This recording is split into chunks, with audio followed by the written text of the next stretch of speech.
Hello, good morning, Sabah al Khair.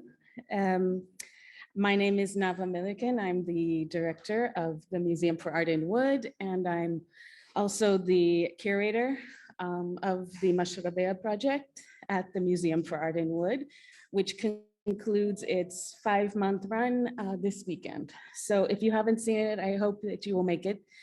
It's been a very special, ambitious project for all of us at the museum, and one of a long path of inquiry for me personally. Before I get started, today's proceedings will be hybrid. So we have people here physically in our space, but we also have people joining us from all over the world through Zoom. So I want to welcome everyone here with us in Philadelphia, as well as joining us from virtually. First of all, I want to thank the Center for Architecture and Design and Jelani Bouaziz for making it possible for us to conduct the proceedings here on our first day of this 2-day symposium. I also have a number of people that I need to thank who are part of this project. First of all, Ahmed Abdelazim, who is here with us today from Cairo. Ahmed was very much my right and left hand throughout the project.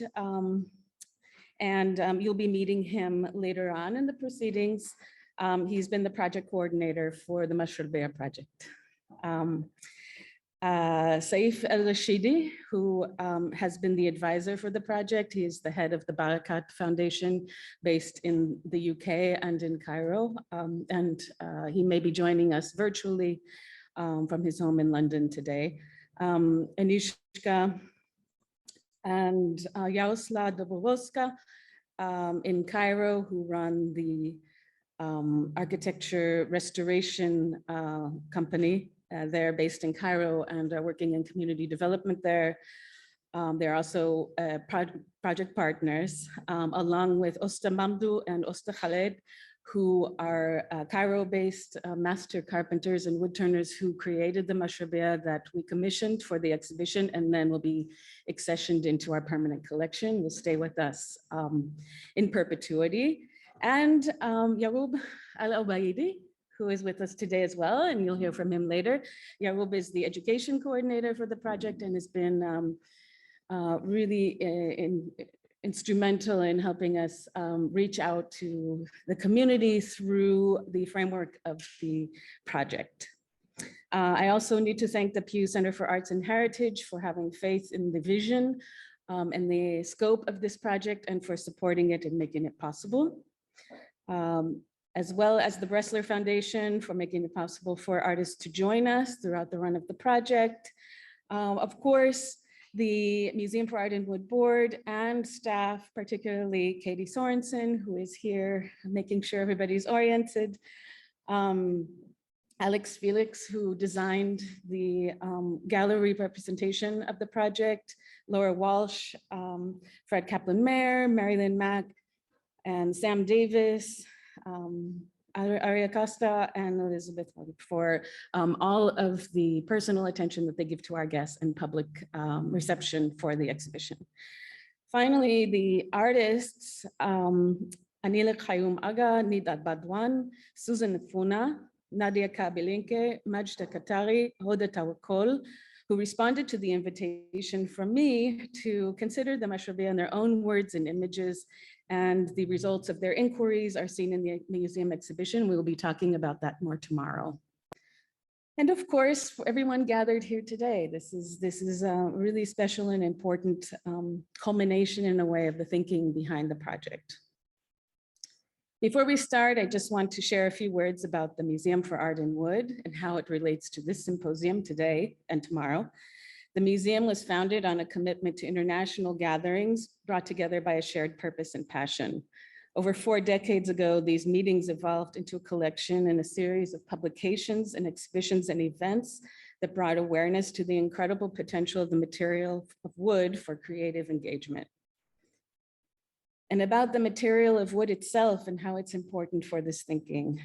I was reminded this week about how wood is sometimes the first material that we turn to when we consider the built world. Children start with wooden blocks and tactile engagement with the material. Then they progress to rudimentary woodworking skills. And the material universally invites us to consider structures and then allows us to imagine surface, embellishment, endurance, mobility, and beauty. It also connects us in tactile but also emotional ways to the natural world. At this time, we live in a critical period for the study of architecture.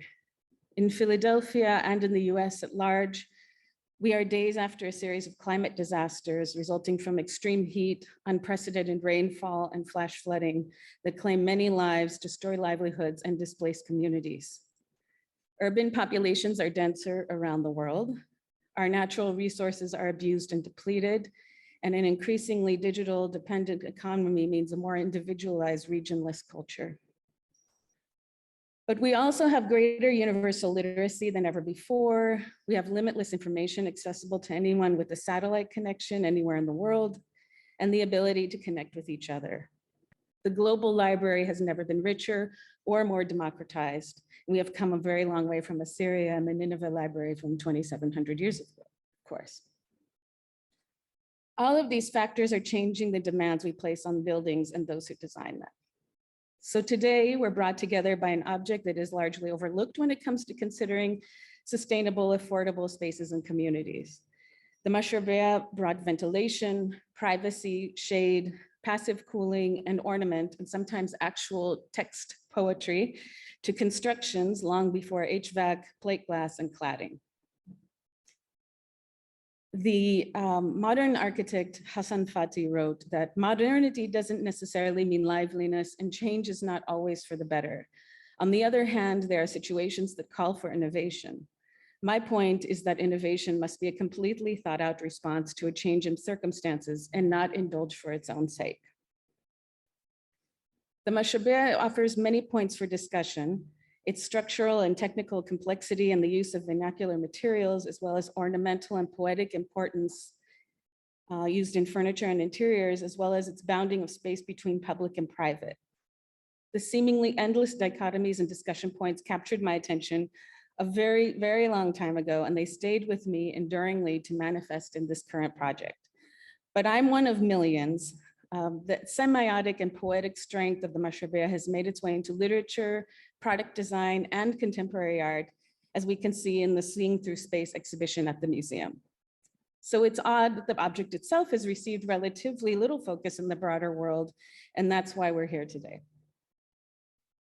So please join the Museum for Art and Wood and our distinguished speakers for 2 days of nutritious discussion that I hope will enlighten and shift the ways we consider the politics, poetry, and pragmatics of architecture. At the end of the symposium tomorrow afternoon, we will convene to reflect and debate the material and thoughts shared over this 2-day session. So I hope you'll join our speakers and community to share in thinking through the Mashrabiya and its heritage and future in architecture. Thank you so much.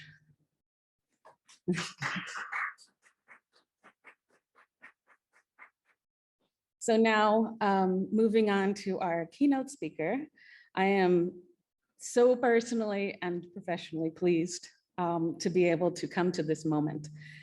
Some 12 to 15 years ago, plus or minus, I learned of a building project taking place in Beit Safafa, which is a village located on the southwest side of Jerusalem. An architect was designing a residential building that would house his family and his professional studio and put into practice theories regarding the role of architecture in sustaining families and communities within a shifting landscape. The project was titled the Mashrabiya House, which placed it immediately within a certain cultural context and understanding. As a graduate student and museum staff person who spent a lot of time at this current moment in my life, thinking about speculative design projects that tested ideas about familiar objects with implied human-object relationships, as well as the human inheritance of craft legacies and how they impact thinking about design, I was completely entranced, and the ideas that were ignited at that time have escorted me throughout my career to this day. You're going to hear more about this project from the author and thinker himself, so I won't go on. Just to say that this project would not have materials without our keynote speaker, and it is an honor and a pleasure to introduce him this morning. here with us in Philadelphia. It's amazing. Professor Senan Abdelqader is an architect, urban planner, and educator. He is the author of Architecture of Independence, in which he introduces the possibility of transforming rural Palestinian life into contemporary contextualized urban life. Senan is also the founder of the Institute of Study of Arab Culture and Visual Arts, Design, and Architecture. He is the founder and owner of Senan Architects, which he established in 1995. Through working on numerous private and public projects that are sensitive to social and political variables, Senan has created a public platform where the process of planning is a collective act and a space for civil practices. During his practice, Senan started teaching at Tel Aviv University in 1998. He then founded the informal research unit at Bezalel Academy of Arts and Design in 2006, giving the possibility to architecture students to critically engage the entanglement of formality and informality. In the year 2011, he became a visiting lecturer at the Dessau Institution of Architecture in Germany, where he taught informal urbanism for graduate students. Senan has participated in various global architectural biennales and exhibitions, including the Sao Paulo Biennale in Brazil in 2007, where he published the aforementioned book, which introduces the possibility of transforming rural Palestinian life into contemporary contextualized urban life. I am immensely proud and honored to be able to introduce him to you today. Thank you.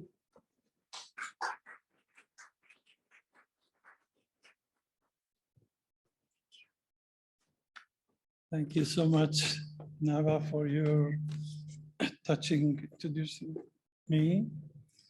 And of course, to Jelani, also coordinator of this event. And well, I'd like to first start with introducing, saying some words about the presentation. It's actually divided into 3 to 4 sessions or chapters. I would like, because of the introduction that Nava gives, I think I'd like to start to give describe my personal biography, which is also a professional one.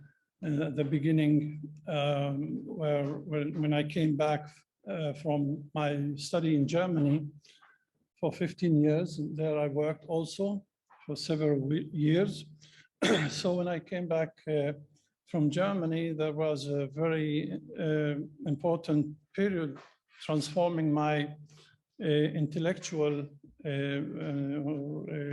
life and vision about architecture from a profession into activist, politically, socially, and as educator. This is the first one. The second is about a background, how Mashrabiya and other architecture grew up through this kind of construction and build manner into our region, but specifically in Palestine, under the occupation, under the colonization of the state of Israel. So the relationship between colonized and colonizer. And the third chapter or session, it's about the Mashrabiya itself, which is a result through this whole story, I hope, that I succeed to tell you today. So I'll try to use here. I grew up in Taipei, which is in 1962, after the Nakba of Palestine, occupation of Israel. This is, or foundation of the Israel state upon the 95% of the land of the Palestinian.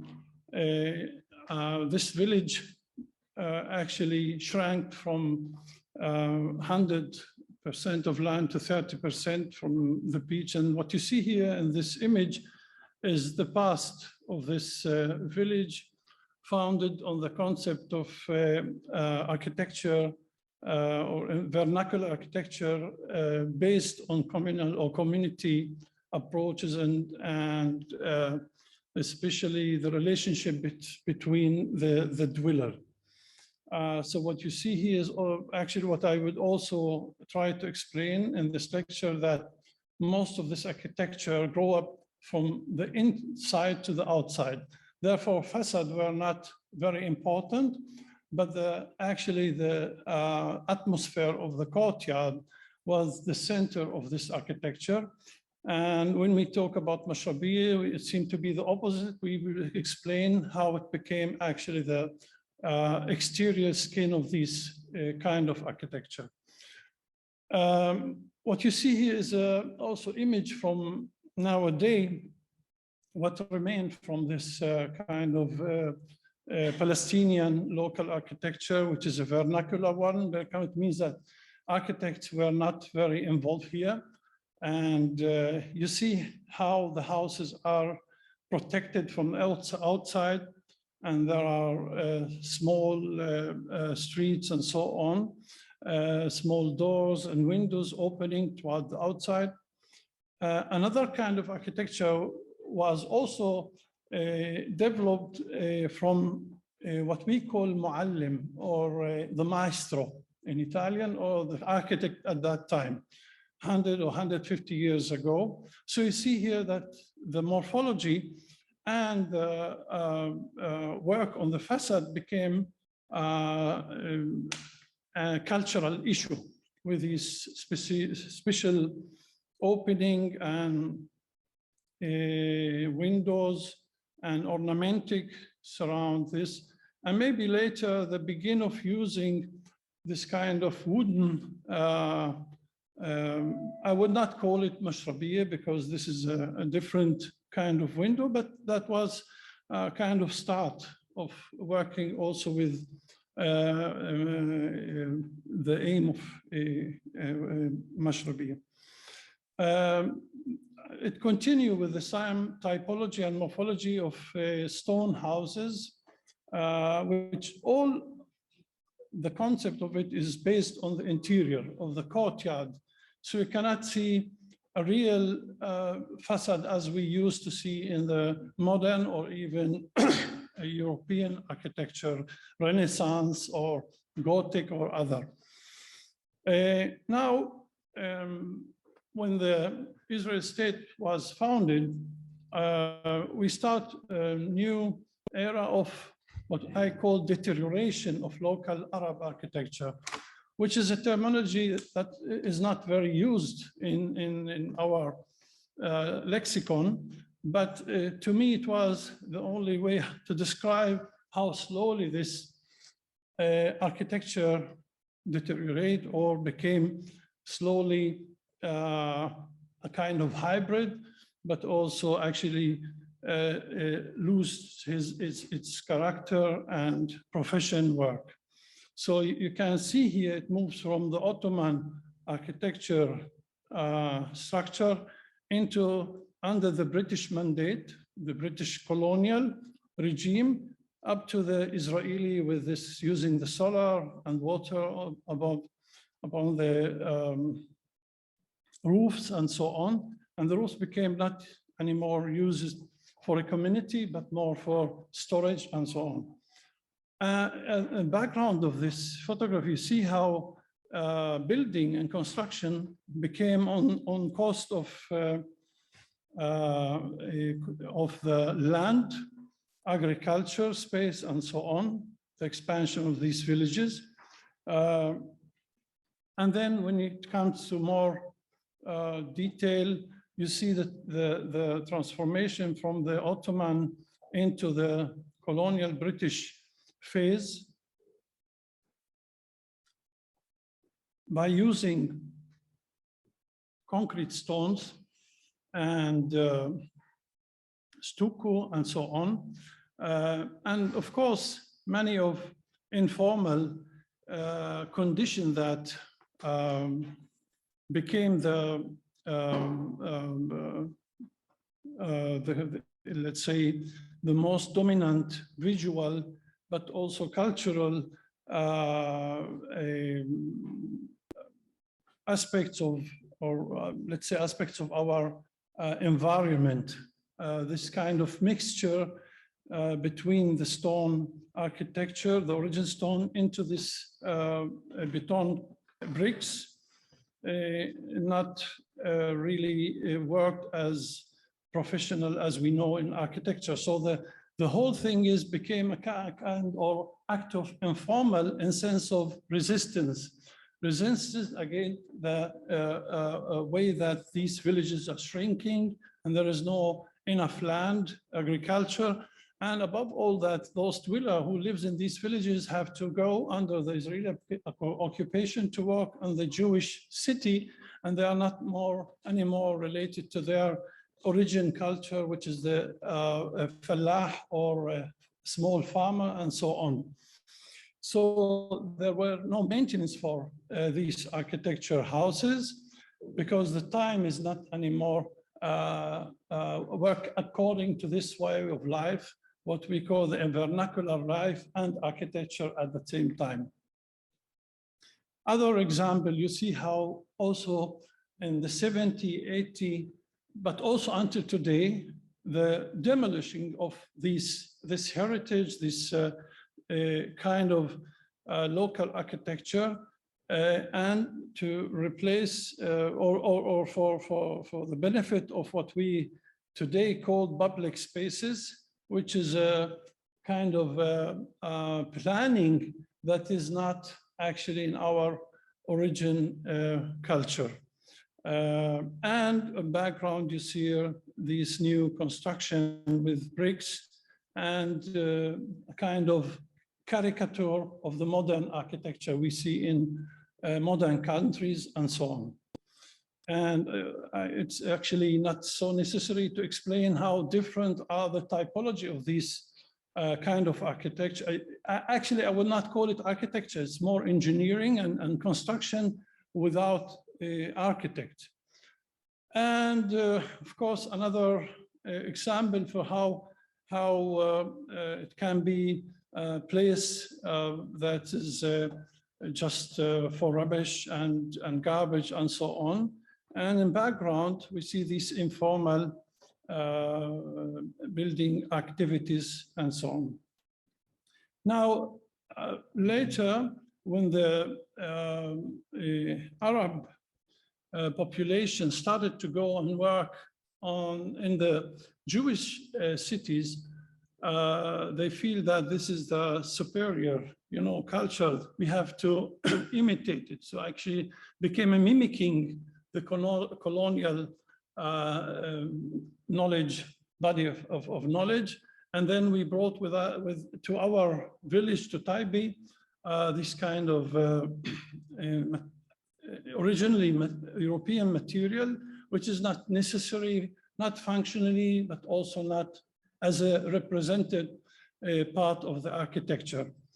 The time going on, and we are finding ourselves now doing a step back into the history and trying again with this post-colonial modernity, actually, again mimicking the Arab origin. But as you see, it's not just Arabic, Greek elements, and even you see here how it's actually frustrating to see that this is not used, these opening not used as windows, but just to symbolize that there is an ornamentic, shows that behind this can be a window. And then the fact that we are producing copy-paste from the same model because we are now in a phase that we want all to show how able and how capable we are doing a great architecture, remembering the history, which is lost and not anymore. We are not anymore able to develop a kind of new identity of culture and architecture, of course. if you want the major result, the urban one, Nava told about informality as a subject that I brought to the education part of my career or my work. It was to tell or to train the student about taking this study case of informal urban design as a case study to try to understand how local culture under occupation or colonization can reflect with a kind of resistance to the rules of the planning authority. But the result, of course, is very tragic, and I think it's not getting any architecture result until today. Now, I told you this is the second session, which is about the geopolitical or history of geopolitical space or place where I come from, Palestine, within the whole, what we called before the British colonial regime came to our countries, what was this area was called under the Ottoman authority or empire, it calls Bilad al-Sham, the name of Sham. I don't want to bore you with a lot of information about, but it was one entity from Turkey to North Africa. And slowly you see with the British Empire colonization, we have this after Sykes-Picot agreement or decision, the subdivision of our country or our space into nation state. Nation state is a new era 100 years ago, 1920, which actually turned all of the epistemology of knowledge and architecture into another way of thinking, of creation, and so on. It's actually a dependence of the colonized toward the colonizer. I go further into Palestine itself, where the Israeli state establishment, 1948, has divided the country also into some parts, West Bank, Gaza. I started the research with my student in 2003, which is actually on Jerusalem especially, but actually it's a kind of model for different, maybe most of the villages and cities in Palestine that goes through this process of planning and under the Israeli occupation and colonization. We have different another rules for planning. We don't work from community agreement. We work now under the centralized state decision that they actually have been or become part of our life condition, especially, of course, in planning and architecture. And I took with my student the three lateral work with the UDK in Berlin and Birzeit in Ramallah and this study about Jerusalem, trying to understand on a strip of urban site, north or east-west, how Jerusalem was along the last 100 years developed in different urban design and structure. So we see here the old city as the first urban core that shows here how actually the main build area, the black color, have been or has actually brought to the public spaces, the white one, which is small streets and piazzas maybe, and markets, as you see in this builder. Sorry. And of course, it also tells about the architecture and those small Mashrabiya that you see here in this building, that they were also part of the not only representation of the facade, but also as a useful places that goes to the street as part of this kind of living.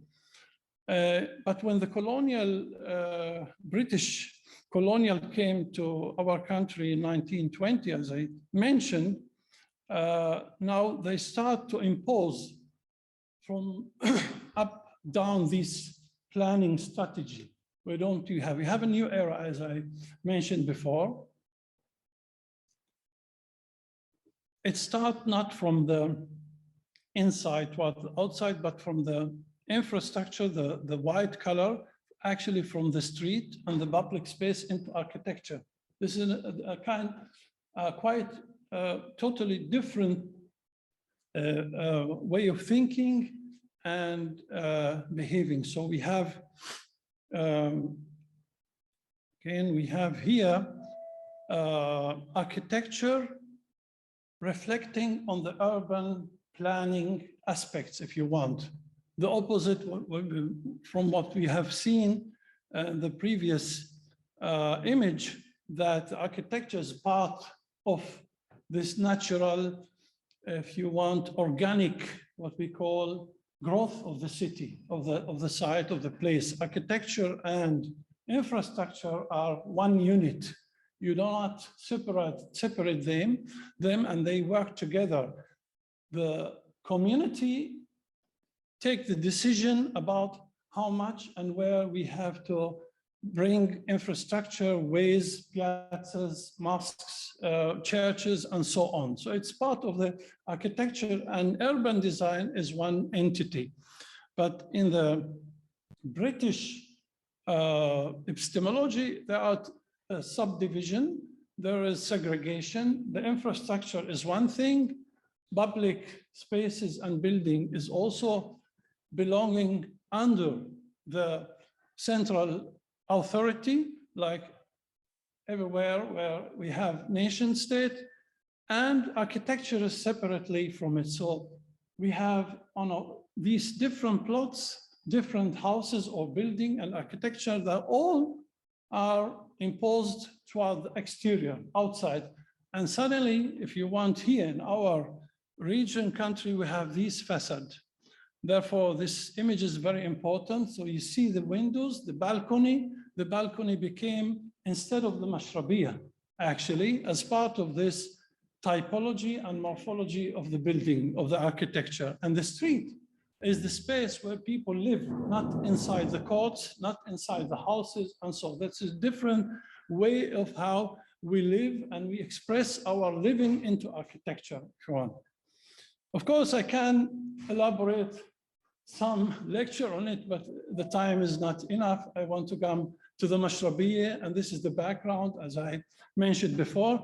The Israeli, when they came, they called father, and they separate zoning, what we call in urban planning. Now they have the governmental or institutional or museological building that they are on one zone and living in another zone, and market, commercial, education, third zone, and so on. So the city became not one entity and growing what we call organic place. This is not the behavior of the dweller, the population. It's separated from it. The government or the authority is actually planning and also managing how the city works. The dweller are now reflecting on it. They are under, if you want, this kind of rules of city planning or urban planning. So I didn't mention that in the British architectural mandate, we have first in the history of our, again, region, architecture as an object. It is not part of, if you want, urban fabric.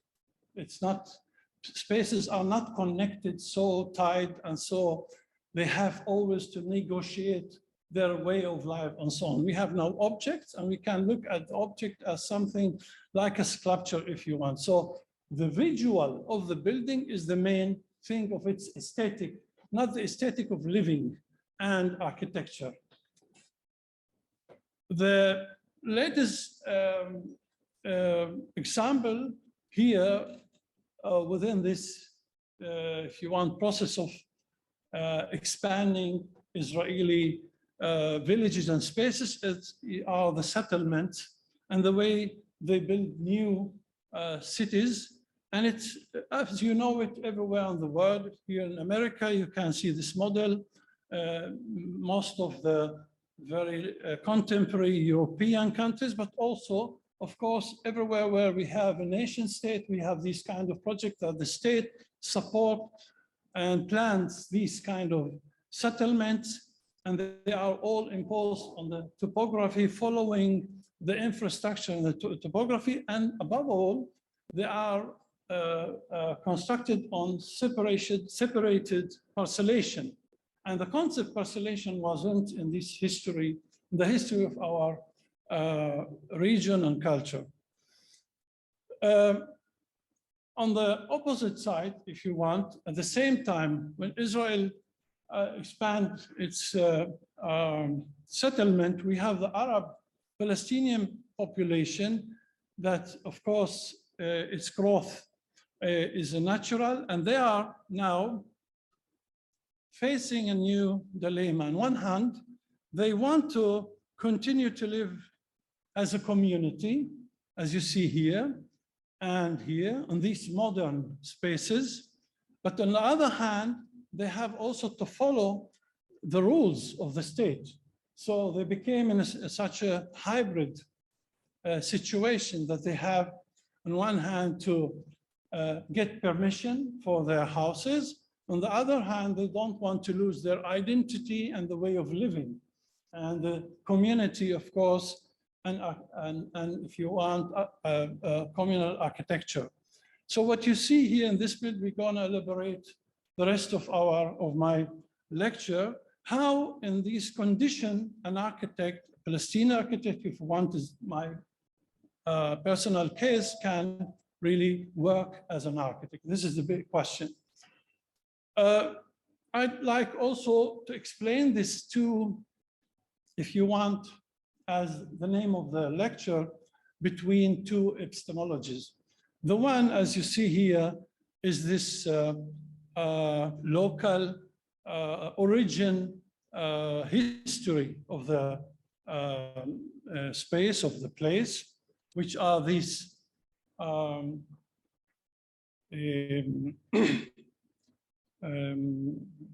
as I said, kind of a communal or community architecture within the structure of these places, the organic way of living and building. Vis-a-vis, we have, and this is a real photo from a place in East Jerusalem, a settlement called Givat Ze'ev, which built on the different epistemology, the modern European centralistic way of planning. And these, of course, two worlds where people live in different mindset and so on. Now, how this became to what we see in the first and second of these two models. In the first, if you want local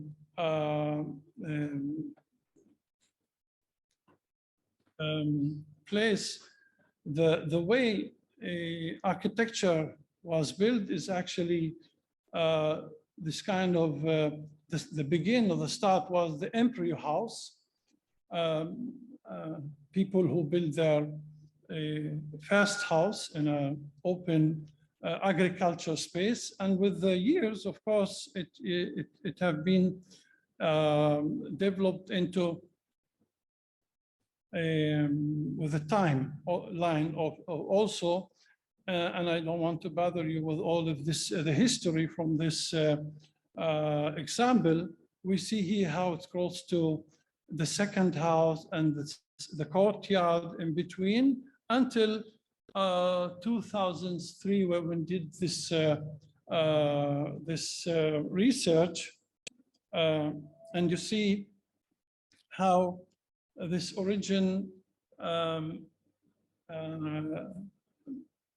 architecture became an informal one, imitating what we see here, the instance house, which was built from the state of Israel, and bringing dwellers here based on separation, on segregation, and different zones, build zones, the housing project here, center of the city, and so on. So these two examples are brought it here in one. I hope this would work, the film. Can I get some help of this? How to, okay. So, oh my God. This is one example where we see actually on the same place, we have this growing place, the old part of the city with the informality became such a dense and of course, hybrid architecture, old and new. But suddenly, when you go to the north, the modern part, you see the parcellation here. This is what I try all the time to explain. Now, we have two models here. One is the courtyard, and the other is the parcellation and imposing building and houses and what in between. This in between space became a leftover to my mind. It's not anymore in use. Above all, what's important, the facade is inside here, the greenery, al-hosh, which is the yard, patio, and there people live, the family are communicating between each other, and on the other part, which is the modern architecture, which is, again, I'm using the same terminology, the caricatura of the modern, because it's not real European, so you don't use it really as in Europe or Britain or use that. So we have these leftover spaces, but maybe also the next image, where is the pointer, can explain this. And maybe also to go to back here. In this image, we see also how in background, this dance pattern toward the very modern part of the, this is from the Zoom, I see. I can't do anything with this. I just see here from Zoom, admit, okay. No, it's not mine. Okay. All right. So you see this grid of the city. I hope you still remember the first image about my village was all kind of nets of architecture and community. And here we have this parcellation. And the parcellation also led to a different kind of community, what we call society. It's not anymore the community. We know that people communicate, work together. They think how to produce the space, to agree about streets and open spaces and communal thing. Here, the authority have to take the decision instead of the community. So it became a society, not anymore community. And the other example is again, and again, I want to jump. This is the separation and segregation of architecture. Anyway, I just wanted to emphasize and make it clear these two different typologies. And of course, the morphology is part of it. So the typology is that we have rooms, spaces surround the courtyard, and everything is interior. So the architecture inside, you can see it quite in the whole Arab region from Egypt to Nice, which is the Vivint space where people live. And the typology, what's going on here with this? Surround the courtyard. And on the other side here, this kind of typology led also to special morphology, which is the cube, or if you want, and the object, which is imposed on plot. Now, we want to come to the Mashrabiya itself. And with this background, I hope that it's enough explained what the meaning of these two contemporary epistemologies. It means the body of knowledge. We have different body of knowledge and culture and background. One based on the Sharia, Islamic Sharia, which puts the community and family as the core of our life. And the other epistemology is believes in the state and governance of the centralistic authority. And these two models, one vis-a-vis the other, again, in an urban image. The one is the kind of pattern, city pattern from the British Mandate in Jerusalem. The other, what we've seen also in the other images, is the east part of Jerusalem, which is very informal, but trying to imitate or to go back into the history. And the Mashrabiya is one of these experiments, if you want, that start, of course, as you know, from knowledge about the history of the Mashrabiya, but as a wooden one. And I tried to take it into stone one this time, and real local stone in this sense. And when I said local stone, it means that we have also local methodologies. We have this local industry to create or to build in such a way. And I'll try to explain this. Now, as you maybe see, the Mashrabiya is within this urban context, is trying to be a kind of sponge, I mean, to absorb lights and life into its inside skin, surround the whole building. It's not anymore an element. It's not the fencer or the window or the balcony. It's the whole concept of how to live. And therefore, maybe you can see surrounded most of, if not all of this architecture, I will not really call it professionally and culturally complete architecture. It's the hybrid way to produce building in architecture. It's done by cladding, but this is, I will explain it. So it starts with the idea, how did I use, if you want, the Mashrabiya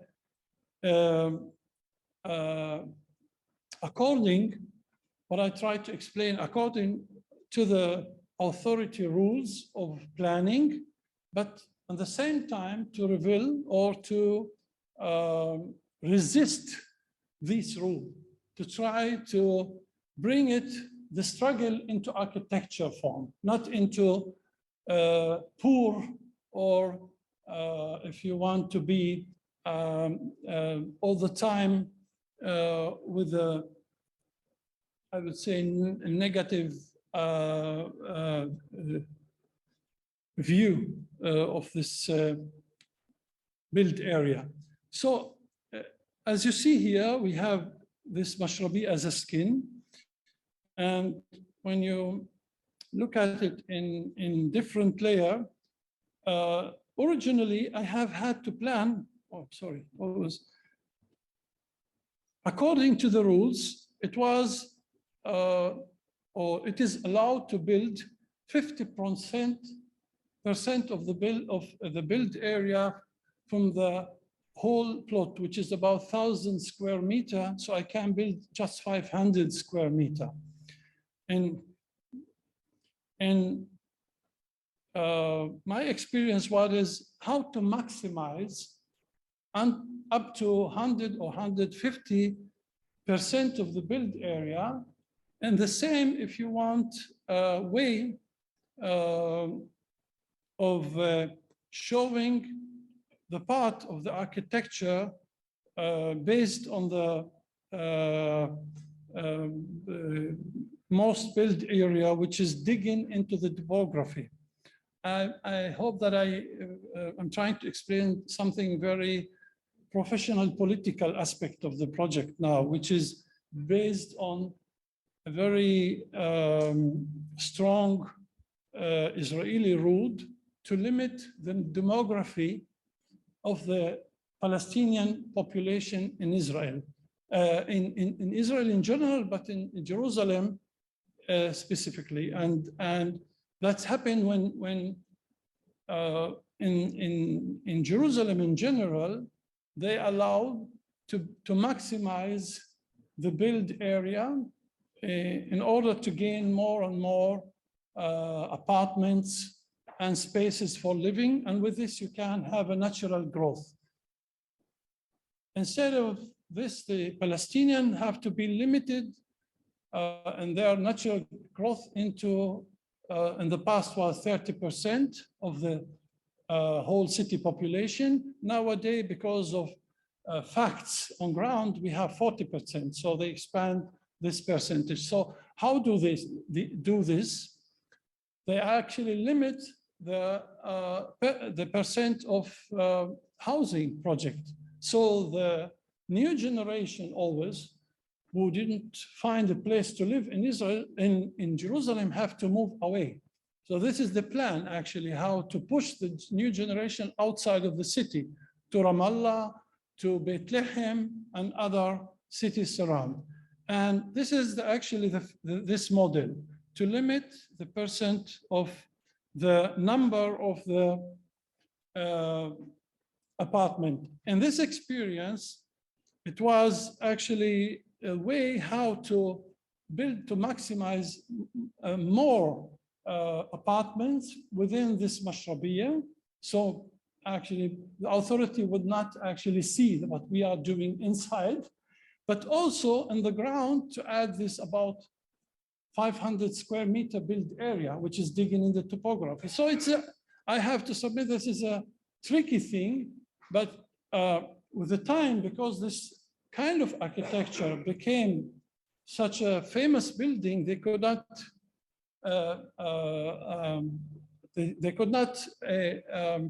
take a decision to demolish it as many of other buildings which are built in Jerusalem, in this East Jerusalem area.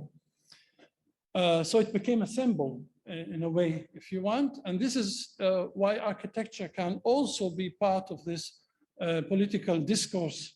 And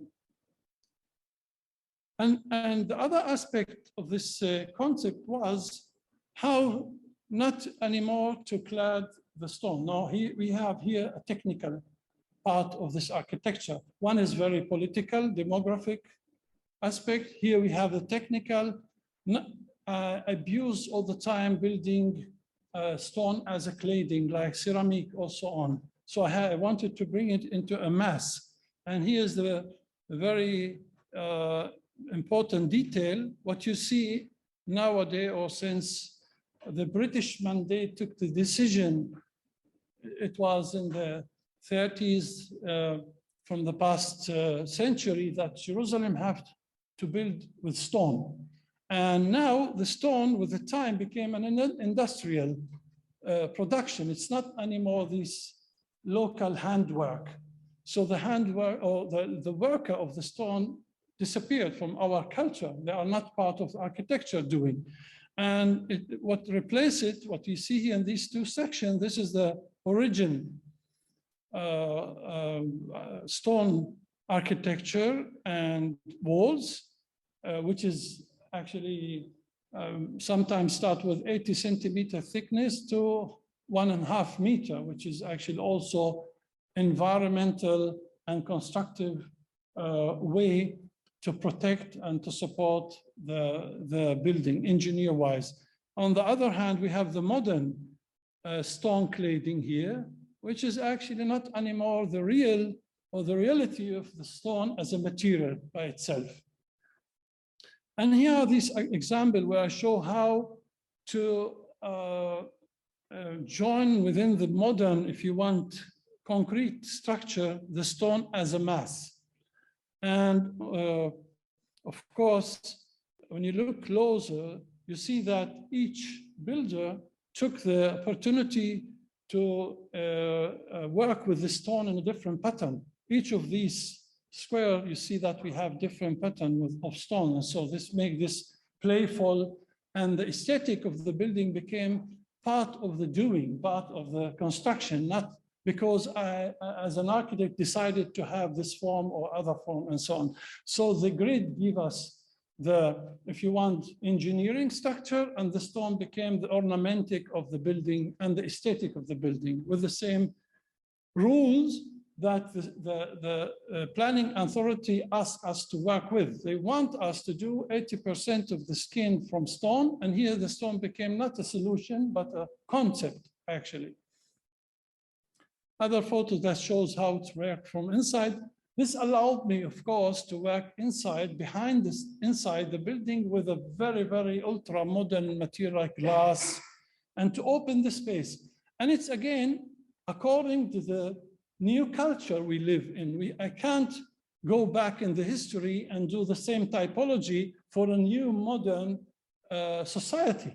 So I have to work with what we have today. On one hand, to preserve in a way the knowledge and cultural knowledge and the traditions and so on, the values above all. On the other hand, I have also to go further and work with new techniques, new way of life, and so on. So this is where we actually can see that architecture is not anymore contradictory to the contemporary new techniques and science and so on. The other aspect of the concept is how to work also with environmental and greenery inside the building, but also what you see, the section shows that this is also work like a real chimney or Mashrabiya, which allow the fresh air and cold air to take the high temperature up, and also to protect the glass inside from the sun, direct sun, and so on. And of course, in between spaces, you can also create the semi-public, if you want, the balconies. The balcony doesn't have to be outside like what we've seen in the model of the British architecture. This is also part of the green spaces inside. Another large space for community activities and so on. And inside the apartment, you see the indoor-outdoor space works within the Mashrabiya. Now, we don't have anymore the court because we don't have enough space to create a courtyard. Now we are working with a new typology, which is indoor-outdoor within the skin of the Mashrabiya inside the apartment. And at the end, you see here the whole, if you want, Mashrabiya as I would say that it's a simple facade. You don't have, maybe it's again going into the past, making the things not so much with forms and material. With one or two material, you can create the whole architecture, which gives the dweller to live inside in with real values of communal and community, and to produce a new architecture for our place. Well, until now, this is about the Mashrabiya. I don't know if I have time, I can show. I just want to, I thought about 3 questions here as a sequence of this lecture. And I'm asking here, is it possible to plan for a future transformation in an unstable political context? This is a very important question that I'm always aware about, where asymmetry of power, I mean the colonial and colonizer of power and violence entrap people in endless present. This is what happened. This is why I'm showing this project. And the next question is it possible to think about architecture and planning as, rather than more tools and other tools, arenas where new political ideas could emerge? So it makes us as an architect more relevant to this cultural political discourse, and not as people who are joining some not really efficient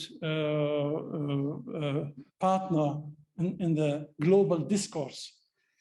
Is it possible to frame a relationship, and this is related to me and my colleagues, to frame a relationship between architects and power that can allow the architect to not be co-opted by political impositions?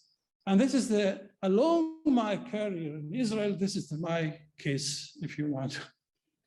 If you want to see other very quick projects that I brought, this is another project. It's not Mashrabiya, but all of these projects about the courtyard now, where I found the possibility to realize modern architecture with this value that I'm talking about, the courtyard inside, always this, I refer to it, although it is against the authority rules, because they want me to build an object, and based on the center of the plot, here I go to the boundary and I go from the courtyard to the outside, and you see this building is actually part of the landscape. It's not, if you want an object that I want to see it all the time, I want to live inside. This is the approach. Another project with the Mashrabiya, again, using the concrete blocks as also an element for Mashrabiya, and where although the greenery can grow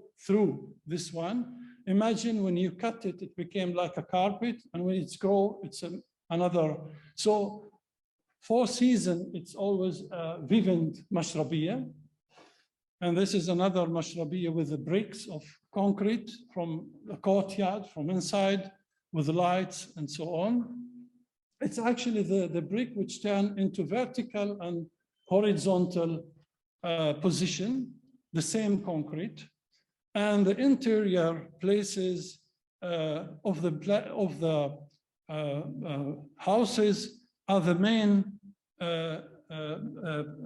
place where people live, and the roof is all done with green carpet. And here is the same house. You see just one element of it, and from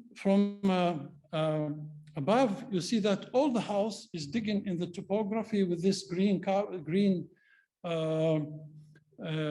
environmental element, and the courtyard, different courtyards inside. We are talking about this here, of course. This is the same house, and you can see here surround all these projects that surround the house. Thank you. I have a very elemental and basic question about the Mashrabiya house.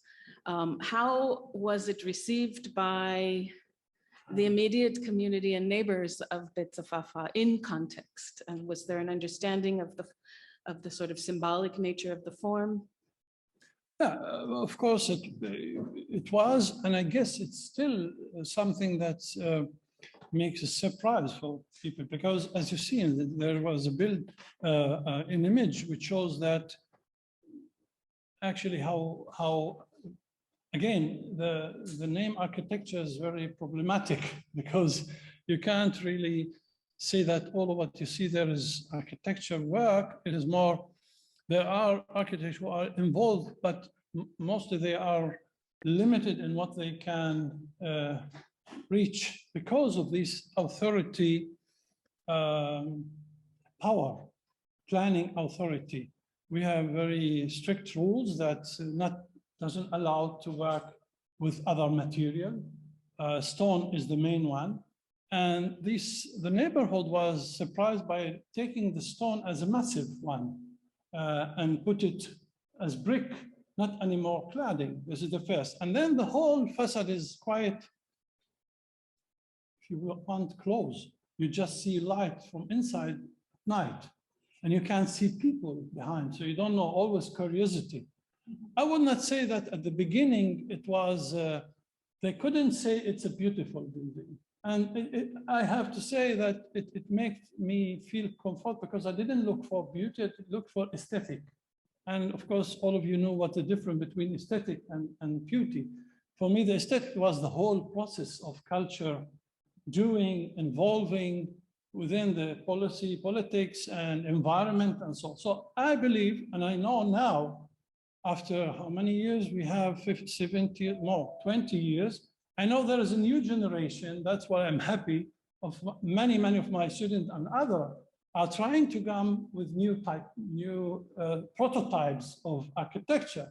And that was the most important thing for me, not to put the building as object, as a thing, the opposite, I try not to make it, although the rules push to that direction, to protect it with the Mashrabiya, and the Mashrabiya became the symbol for living inside without a courtyard. Yeah, please. You want the mic?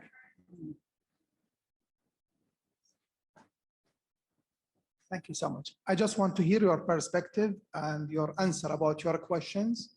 Is it possible to design under the unstable situation? Is it, maybe it could be a reason for creativity or not? Thank you. Well, a reason for creativity, I do believe. Why? Because when you put yourself in this position, not to be a handcraft or somebody who just draw planning for the authority, but actually what I also have to say why I'm in the academy, because I believe that we have to work on a new generation that of architects or designer, that they have to be intellectual. They can't be just people who are responding to needs. They have to also to have a huge knowledge about history, about economy, about environments, and so on. So this intellectual approach is part of this education. But on the other hand, as you see, you have always to maneuver. You can't work as a strategy. It's a tactic, actually. What I did, I can't repeat it everywhere. There's a tactic. Until they recognize this architecture, it can be also very dangerous. I mean, I have to say, until they saw, well, it's an anecdote, by the way, many people came to visit the place from everywhere, and two people who were important, who are figures by a decision maker, is the city architect engineer who came to visit, and just after he was very, let's say, enthusiastic and so on, he goes outside and I told him, you know, this building is 120%. It's double than what you want me to do. What do you think about it? And I opened a new question. So he was surprised and shocked, actually. But he now believed that this form of volume and percentage is possible if you look architecturally. It's impossible when you think politically, because they still believe in demographic balance. So the question is, for us as architects, again, how to put ourselves in this, the core of the political discourse and not outside. And sadly, I have to say, most of my students, especially the Israeli, I have to say that, when we start to teach politics in architecture, they all refuse to listen. They think politics is something, architecture another thing. And that's actually I can say that this is the core of the problem, that they separate politics from architecture. And I think they do a mistake with this. Please. First of all, thank you very much for your talk. It's very enriching. But I have a question more on an ecological side. No. On an ecological side, environmental side. Yeah. Because obviously the reintegration of nature inside the Mashrabiya architecture is very important. But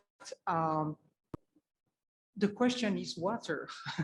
And what kind of plants or vegetations the architects are planning to do to avoid the usage of massive quantities of water. So. Well, you're right. Actually, the question of environmental aspect of architecture is, I can say I'm fortunate to elaborate this in different building and situation. And one of these architecture projects, the last I've shown, it's whole of the roof is about approximately 300 square meters is a garden. So when you want to use this, you have to worry about the local plantation, not something which comes from abroad, just because it looks different. I'm out of the focus. I'm sorry.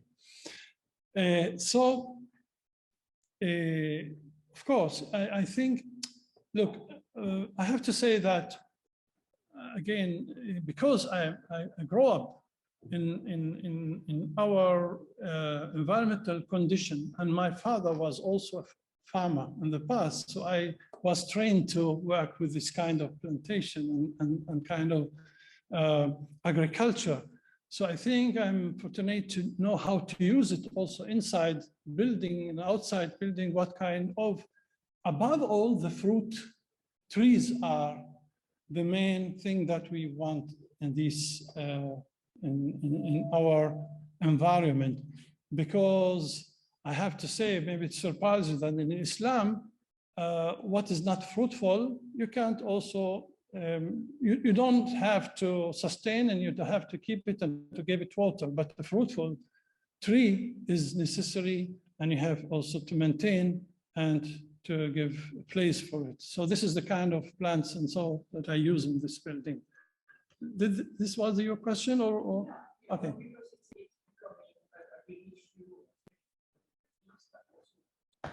Yeah, yeah. Well, I showed also typologies from the past where the courtyard was also with planting and plantation and so on, and agriculture part of it. Thank you so much. You're welcome. Thank you.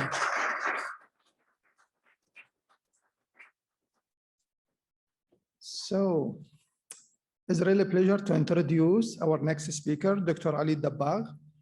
Dr. Ali Dabbagh is a retired architect and urban planner from Baghdad, Iraq. Prior to his retirement and relocation to the United States, Dr. Dabbagh designed and implemented commercial and residential buildings in Iraq, England, France, Kuwait, and Oman.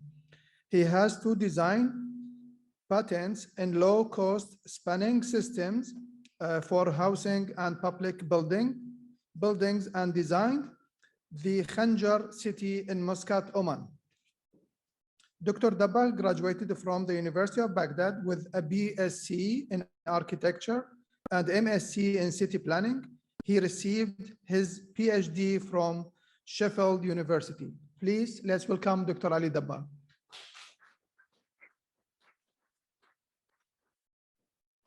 Hi, everyone. Thank you very much for inviting me to speak about the Mashrabiya. And of course, I thank my friend, Nava and KB and my friend Yarab Al-Ubaidi and everyone who has come here in person or following me on Zoom. Well, it's about Mashrabiya revisited a survey of the symbiotic nature of folk architecture. Yeah. So Mashrabiya is not an isolated architectural style. As you see here, that the conventional functional Mashrabiya on the left and the modern actually decorative Mashrabiya on the right. So, but in both cases, I mean, they are not just an architectural style. Sorry. Okay, so Mashrabiya is a part of natural ventilation system in the folkloric conventional Arabic house. The Mashrabiya itself, as we talked about it maybe in a previous lecture, you see to the right side of the picture, there is the mashraba or the water jet, which is pottery and it's porous. So when it is full of water, the water seeps on the surface of it. And from the Mashrabiya, that's the lattice, comes the air, and then it evaporates the water. It decreases the temperature of the air because the sensible heat is now turned into latent heat in the, so, and the way they can be opened most of the days of the year. So this is the Mashrabiya, and this is what I'm talking about. The structure of Mashrabiya works in tandem with the Hosh. The Hosh, if you see to the right, this is the central courtyard of the house, basement, as you see, and then the Badgir or Malkav, the air shaft, to create a microclimate in the courtyard and then in the rooms themselves. You see in the middle of the section of the Mashrabiya how the air is coming through the Mashrabiya. This is the system. This is the Badgir or the Malkaf or the shaft, where it is facing the prevailing wind. And when the hot air comes there, there is water at the bottom, and then the water gets cooler, goes to the basement, and then from the basement window to the courtyard, pushes the hot air upwards. And then comes the Mashrabiya on the left, and then the same thing, it aids that and added to creating a microclimate inside the courtyard, and then definitely inside the rooms, of course. If you see at the top of the courtyard, we can cover it. I want you to pay attention to this cover. Actually, I suggested a kind of a cross-vault cover, and remember that because we're going to talk about it later on in details. So the house itself is a part of an urban system. The sokak, that's the alleyway, and the Mashrabiya.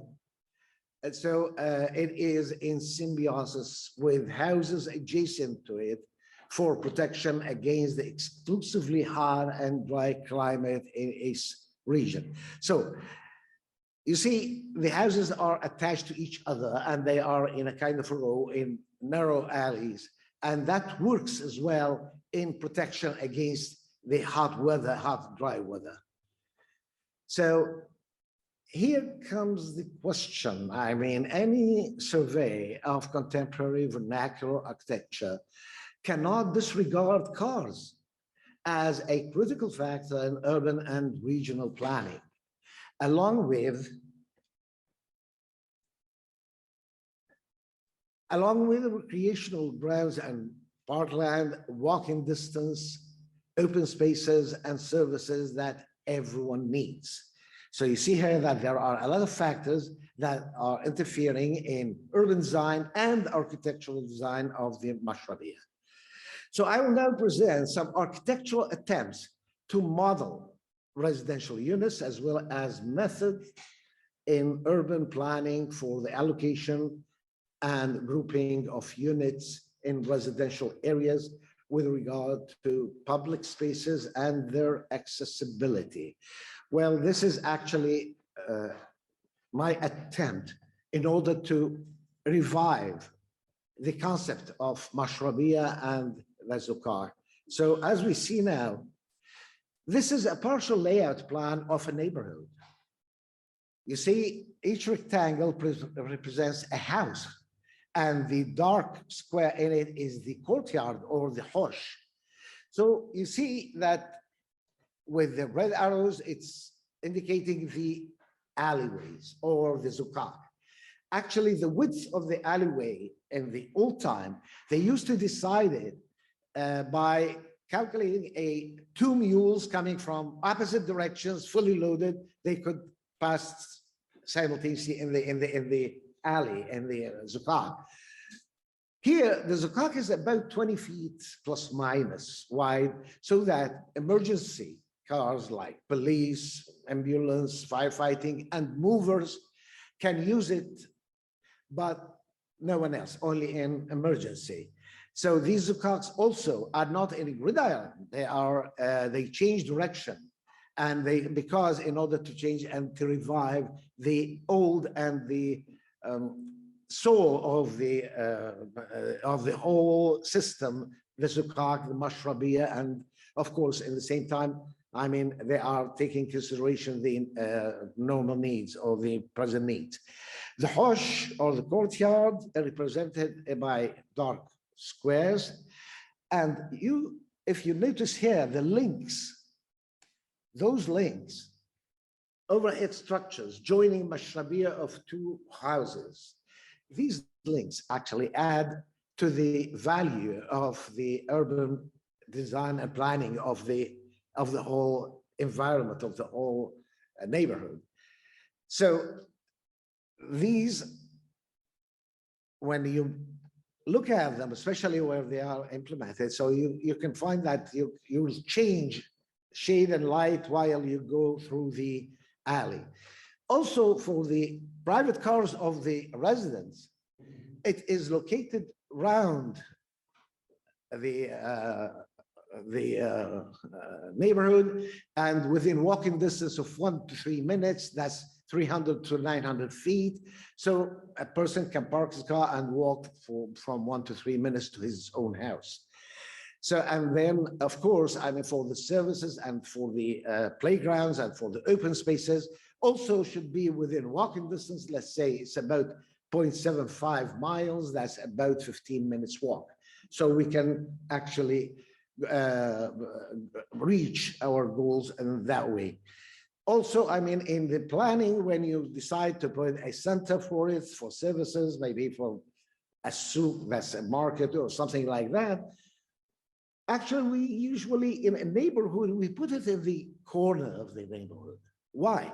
Because if you repeat the neighborhood, the other 3 quadrants of it, the center will be double, tripled, and quadrupled because it is in the corner. And then, of course, you can provide more services for a bigger community. Okay, and so we go back to the links that we talked about. Moreover, if you look at the houses, those houses are attached to the adjacent houses from 2 to 3 sides. And that's the symbiotic work with each other in order to avoid the hot and dry climate. It is protected from 2 to 3 sides. So this is what I meant when we said those links, and then you pass by them, the alley or the zukak continues, and then you change the view, the scenery, and the change of shade and light going through the alleys. And the alleys themselves, they are not gridiron, they don't go through, they change direction as you go there. Question: is it possible at the present time to update the aforementioned factors, parameters in housing, namely to add economic, technical, folkloric, and functional criteria to satisfy the needs of the residents without diversion from global standards for good and decent living? Answer: yes. That could be possible with sustainable development of folkloric architecture. Flexible experimental solutions with a profound understanding of the relation of the house to its dwellers are what will be discussed in this brief presentation. So the a residence's design can open itself to thermal insulation when it is attached to the neighboring houses on 2 to 3 sides. And an aptly designed house can provide heightened aesthetic and cooling factor with the addition of plants. So to the right, you see a conventional house and the conventional courtyard, and to the left, you see the contemporary one. They both have a courtyard, and adding plants definitely will add a lot of merits to the courtyard itself. Technical solutions can also be added to the house for protection against insects, dust storms, and winter cold. So the Mashrabiya itself used to be made of wood. The problem is wood is not a durable material. And if you go to expensive wood like the teak, the ebony, the mahogany, that expensive wood also needs maintenance. And maintenance is not easy for wood. You have to stain it, you have to treat the cracks, etc. So there are new attempts to make the Mashrabiya exactly, but with synthetic materials that gives the same pattern of the Mashrabiya, and at the same time we can give the same color of wood. Well, that would need, first of all, it would be lighter, cheaper, and would need less maintenance, and which is important because, so for the insects, we can put inside a fly screen, and it can be embedded when the Mashrabiya is done, when the Mashrabiya lattice is done, they can embed the fly screen because you need it all the year long. But for dust storms and winter cold, actually inside the Mashrabiya, as well as the courtyard, we can put fixed glass and openable windows. So, and that is going to be needed maybe 2 to 3 months a year in hot and dry regions. And the rest of the year, actually, we leave it open and we make use of the system itself. The system itself, actually, okay, let's go on. And okay, the applied example, this will explain exactly my idea, is using the crosswalls construction system, demonstrating how it contains the above mentioned components to achieve its desired goals and objectives. Crosswalls actually is an architectural style. The one who has read about the history of architecture, it was used in medieval and the Renaissance, and it was used to build churches and public buildings and mansions. So how can we bring it to earth and use it as a low-cost building system and materials? That what I'm going to talk about exactly. So this is the crosswalls. The crosswalls actually needs to be built. Usually when I tried to make a prototype house in Baghdad, and I used kind of form in order to build the crosswall. That form was, we developed it until it became so cheap, I mean in cost, that almost negligible. And well, putting the form, you can easily build using the bricks, the crosswall, and then we maintained a flat surface above it. When we put the flat surface at the corners, you see, we got air voids. That confined air void helped a lot in the isolation and the heat insulation of the house, the inside from the outside. So first of all, the way we built it, it was easy. It was, I'll talk about it in more details, and look at it from the inside. You can feel the room from the inside, and it is really very, very interesting. So designing on a grid, usually people say that they are rigid, but I think the flexibility of design using a grid is limitless. Whether in housing, the example we saw about the neighborhood, or whether in individual houses. Individual houses, you can actually go, I mean, the architects can do a lot about it. So now, the flat surface over the crosswalls, see in the left top corner is the way it looks from the top, the crosswalls. At the center, there are the columns or the piers, and then in the section you see we built a wall. Doesn't matter the direction, in 4 directions. The wall looks to the left low. This is the way it looks. It rests on the column because the column is the lowest point, and then the arches come out from the column itself. And then to the other one, we see the wall in section. That wall is actually using a certain construction way. We call it the British jack arching. The jack arching, as you see below that, they use steel joists, the I-beam, and then the standard breaks, 27 inches or 36 inches. You can make it more, but definitely you have to make the arch deeper. So you can make it even more than that. So now we maintained a flat roof over the crosswalls, and depending on this, okay, this system, the British standard baked clay brick is 3 inches by 4 inches by 9 inches. The construction system is called jack arch. That was used in British colonial architecture. Well, actually, most of the area from India to the United States, they were under the British occupation, under the British Empire. So this kind of clay brick, it is clay. So actually it's there in India, in Persia, in Iraq, in Saudi Arabia, in the Fertile Crescent, in Egypt, North Africa.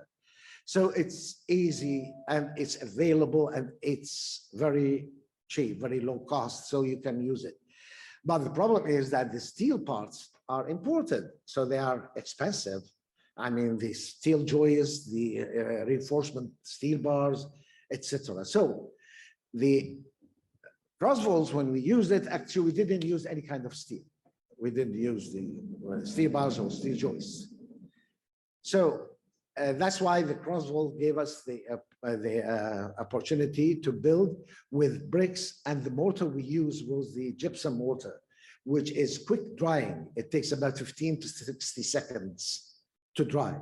So actually, when we put the form and then we start building from air, when we get there, we knock down the form and remove it to another room. Also, you see here the flat arch. The flat arch, they use it to span the openings of doors and windows. So these openings, actually, they used the flat arch. The flat arch, they use different kind of bricks. What I did is actually I used the same brick, the same standard brick, but I went 9 inches into the size, and then you simply put a few wooden planks, support them, put a nail as close as possible to the floor, and then with a thread and a line, and then you start building the bricks on the flat arch. So the flat arch, we spanned a window that was 10 feet wide, and then we built on it 2 floors. It was strong as sufficient.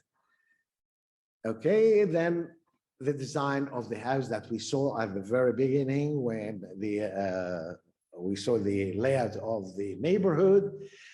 This design is a design. I mean, anyone can do any kind of designs that they think proper. That depends upon the architect, the environment, the owner, etc.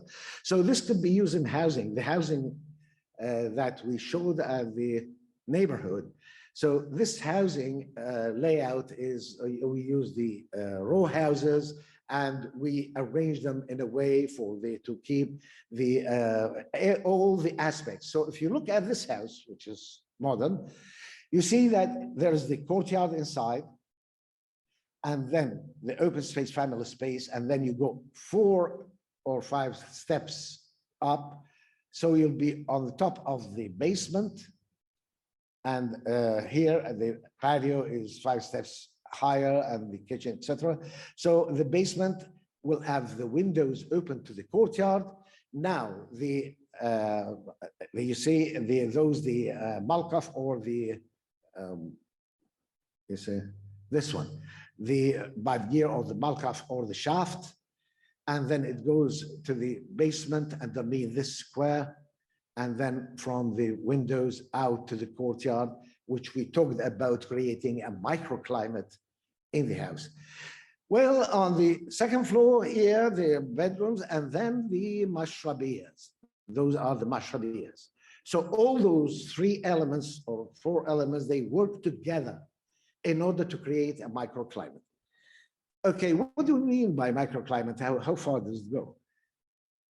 We managed, I mean, by having this system and having the cross vaults and the flood proof and the voids, and then the courtyard and the Malkoff and the basement and the Mashrabiya, the temperature dropped from outside 120 to 77 inside house. 120 to 77. That's 50 degrees Celsius to 25 degrees Celsius. So this system worked. And of course, when the temperature is 77 inside the house, you don't need any kind of air conditioning. You don't use the air conditioning device or system or appliances or whatever. I mean, you simply don't use them. And these are the most consuming, electricity consuming items, the air conditioning items. So this system, it worked, it satisfied everything. I mean, lower temperature, no air conditioning. We use the Malkoff and the basement and the courtyard and the Mashrabiyas, and it is contemporary, modern, and they like it. Okay. After implementing the first house as the prototype in Baghdad, I got my patent, and then I became the chair of the board of directors of the the Iraqi relief organization. We worked with the international relief. So we went to the south, to the rural area in the southern part of Iraq. It is also, I mean, the same climate there. So we went there and we tried to do the same thing there at a village. The problem is that the baked brick factories are near to the cities, and transportation of the bricks to the village is so costly. So what are we going to do? Let's make our own bricks. So we did it. It's clay. So the clay, we put wooden planks, and according to the dimensions, 4 inches deep, etc. And those bricks, we put some additives to it. Those additives, actually, we derive them from the ziggurat, which is the Sumerian ziggurat, 5,000 years old and still standing. It was hay and ashes. Everyone uses the ashes. They don't have electricity. They don't have gas. They don't have, so actually they put firewood and they cook and do everything they want. So there is tons of ashes there. So ashes and the hay, which worked as like the glass reinforced concrete. I mean, it works to take the stress from different directions. And some baked, some dried. We put them in the sun. Well, when I sent one of the bricks to the laboratory, I was astonished of the results. The compression strength of the brick is between 75 to 90% of the baked brick. Whoa! So okay, with the baked bricks, actually, we could go up to 4 floors to 6 floors until the first layer of bricks crashes. So this, okay, let's go 2 to 3 floors. No problem. We are in the countryside. We are in the rural areas. So if we can manage that, I mean, in rural areas, there's no electricity. So of course, I mean, they don't use any kind of air conditioning. And still, I mean, this magnificent difference of temperature between the outside and the inside, 122 Fahrenheit to 77 Fahrenheit, which is within the comfort zone, by the way. Okay, so now, long-term economic savings are mainly going to be in energy consumption and maximizing the use of local materials, as well as appropriate and available architectural solutions to bypass the need for high skills in construction. Let me stop here a bit. In building the first prototype house, actually, I changed the masons. Each house, you need a mason in order to lead the construction. So I changed the masons 20 times, randomly, from the very low class mason who can hardly build a straight wall to a first class excellent masons. With the formwork, they gave the same result. The 20th mason was a master mason. He used to build the domes of the mosques with bricks, with the same bricks, and the domes also in the castles of Saddam Hussein. I brought him here. He refused to use the formwork. He went with his skills just by a thread line, and he did it. Well, it needed a lot of skill. He taught me that. Well, I thank him for that, definitely. And the 21st mason was me. Well, I thought maybe, I mean, a man who is building his house and he cannot afford to pay the wages of the mason. So maybe he can do it himself. Well, I've never done that before. I'm an architect. I use the pen, I use the paper, but never, I mean, well, okay. So I started doing that. Putting the bricks and then using the mortar. And by the way, the gypsum mortar is fantastic because it dries all over a sudden in seconds. So when I put a roll and then I bring the mortar, which is liquid-like, I pour it, it fills all the gaps, and then in 15 seconds it's solid. That's it. So then I thought, well, okay, if I can do it, then anyone can do it. So the skills is also expensive. I mean, so not everyone can afford having skilled laborers working for him. Okay, so that would aid greatly in limiting the use of expensive imported materials, such as reinforcement steel bars or steel joists. So it's all about economy, saving money, make it affordable for the maximum number of people, giving them the benefit of having a good climate inside their houses without needing, I mean, to pay for it. So the final words actually is there is a possibility. It is all for the architects to find a new solution. And new solutions can be by thinking outside the boxes. So this one worked in Iraq in a beautiful way. And actually the Ministry of Housing were quite convinced in order to adopt this system. But unfortunately came the Civil War, the American occupation of the Iraq, etc. So, however, it was abandoned and I abandoned Iraq as well. So it's all about economy. I mean, I remember that once an architecture journalist went to the famous architects and gave them a piece of paper, 4 inches by 4 inches, 10 by 10 centimeters. And he asked them, okay, put here the definition of architecture. This 4 by 4 inches. I lied Oscar Niemeyer when he wrote architecture equals economy.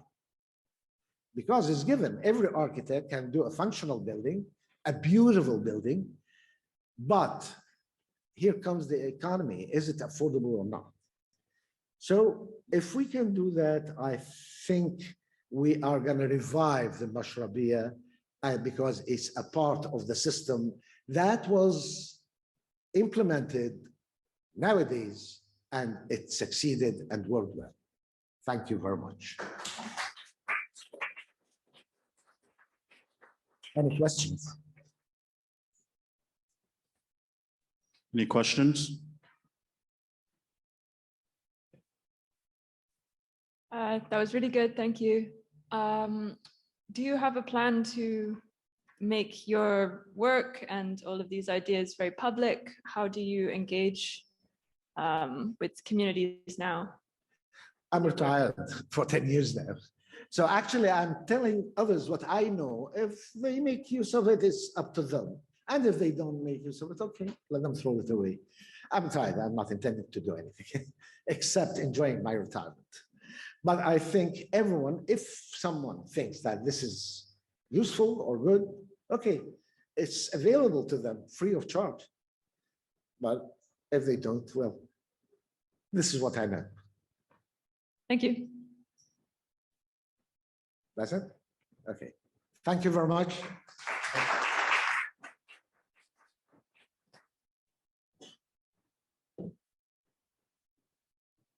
Thank you so much, Dr. Daba.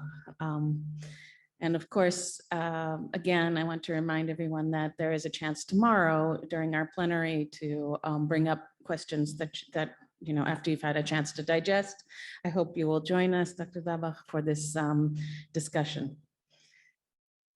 I am now going to introduce a speaker who is connecting to us via Zoom from Jeddah in Saudi Arabia.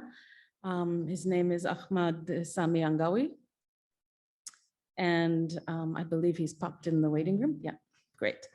Ahmad Angawi is a multidisciplinary creative and educator of arts from Makkah, born in 1981.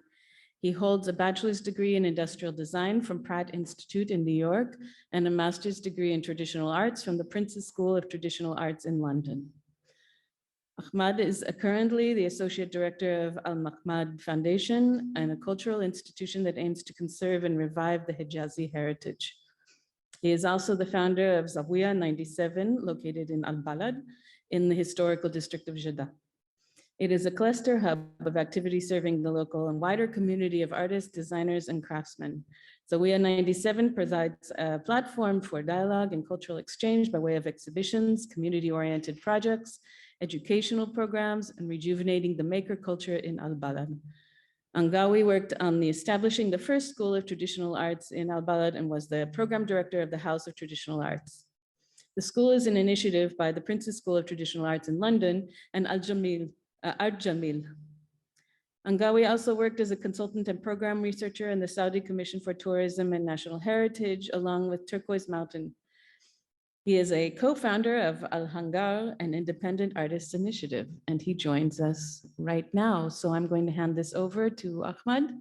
We look forward to hearing from you. Thank you.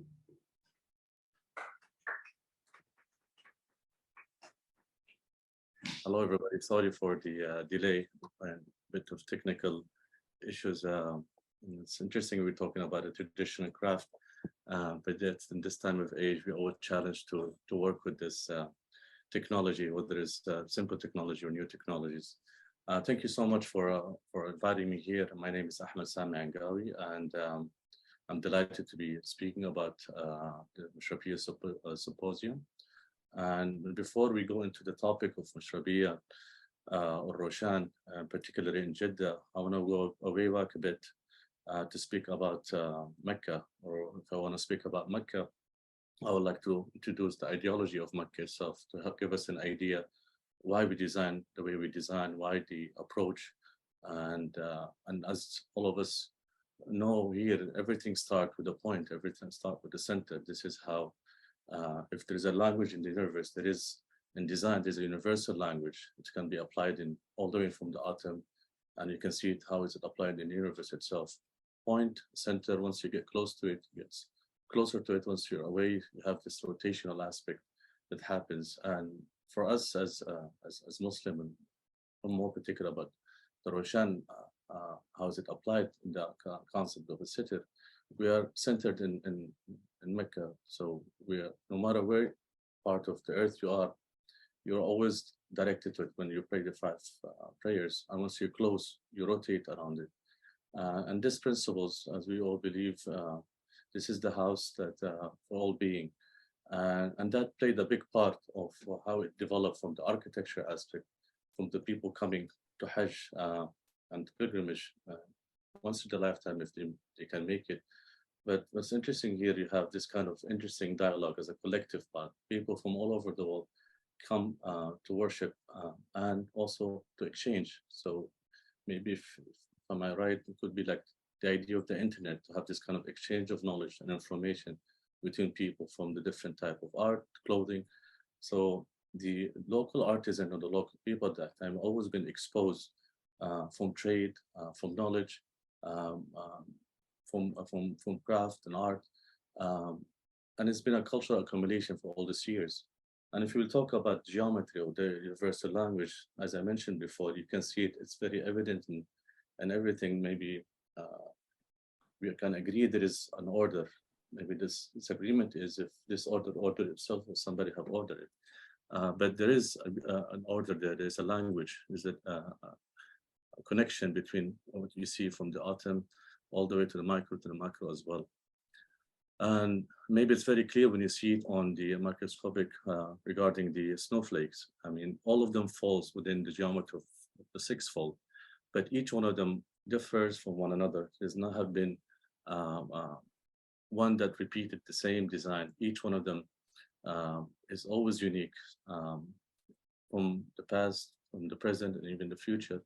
There's always a variation, and that could be a beautiful example to show the idea in unity and diversity, how it's applied in nature. Like how is it in nature and shape? It's also applied in architecture. It's more specific in Islamic architecture, always have celebrated the culture that it's been in and then developed and worked with it to get this beautiful typology. You can see maybe this photos here. You can see the different typology of arches. Each one of them celebrated the different proportions and so. And the same thing, the craft with calligraphy. I mean, you have a whole root and then all branches that differs from the Diwani or the Naskh or the different types of writing that you can see. And all of them has been documented and also proportionately been taught without any, there's innovation, of course, but there's this line of continuity that always been passed from one generation to another. So this idea of always at the dilemma between innovation and tradition, and the idea and the solution is always work with balance, and no matter what time and age you live is, there's a lot of concept that is timeless. And this relationship between the concepts evolving could be applied in my way of thinking is if you have concept, give us continuity, evolution, give us evolving, give us evolution, you have tradition, continuity, give us tradition, and evolution, give us innovation.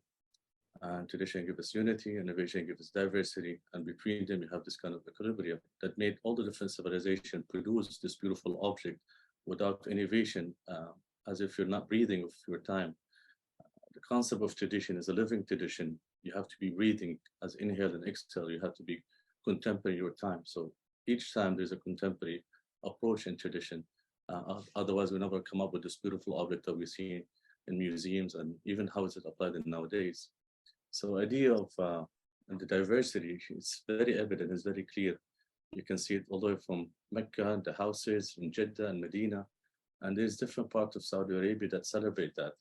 And you can see the continuity of that variations of urban planning and architecture, more particularly even of this craft of Roshan, which we'll be speaking about it soon. But this way of thinking, just to introduce you how the different variations of inspiration you can see even in the house. You can see the influence from the different cultures here. You see the top part, what we call al-ajur, which is the brickwork design. And you can see there's a lot of inspiration in many different cultures. The Roshan or the Mashrabiya, you have a very interesting relationship between even the stone, the local stone that's used in Mecca, and the different stone that we use here in Jeddah, which is a more of like a limestone, which is called al-Mangabi. But there's all this, there's a lot of similarity, but yet there's uniqueness in each place and each design is applied. And this is one of the old photos of the gates of Al-Haram, and you can see even the celebration of that in the people and the way they dress, and even some of the elements and the influences from different civilization. But it's always been a cultural accumulation of that. So the concept of living tradition is it have to be breathing, as I mentioned. It have to be contemporary. Otherwise, we're just repeating. And I believe the importance of repeating, of course, but you have to innovate as the craftsmen have innovated before and develop a product that they had a demand at that time. So each culture always challenged as the designers of the past are the craftsmen. The craftsmen, they were the builders, they were the architects.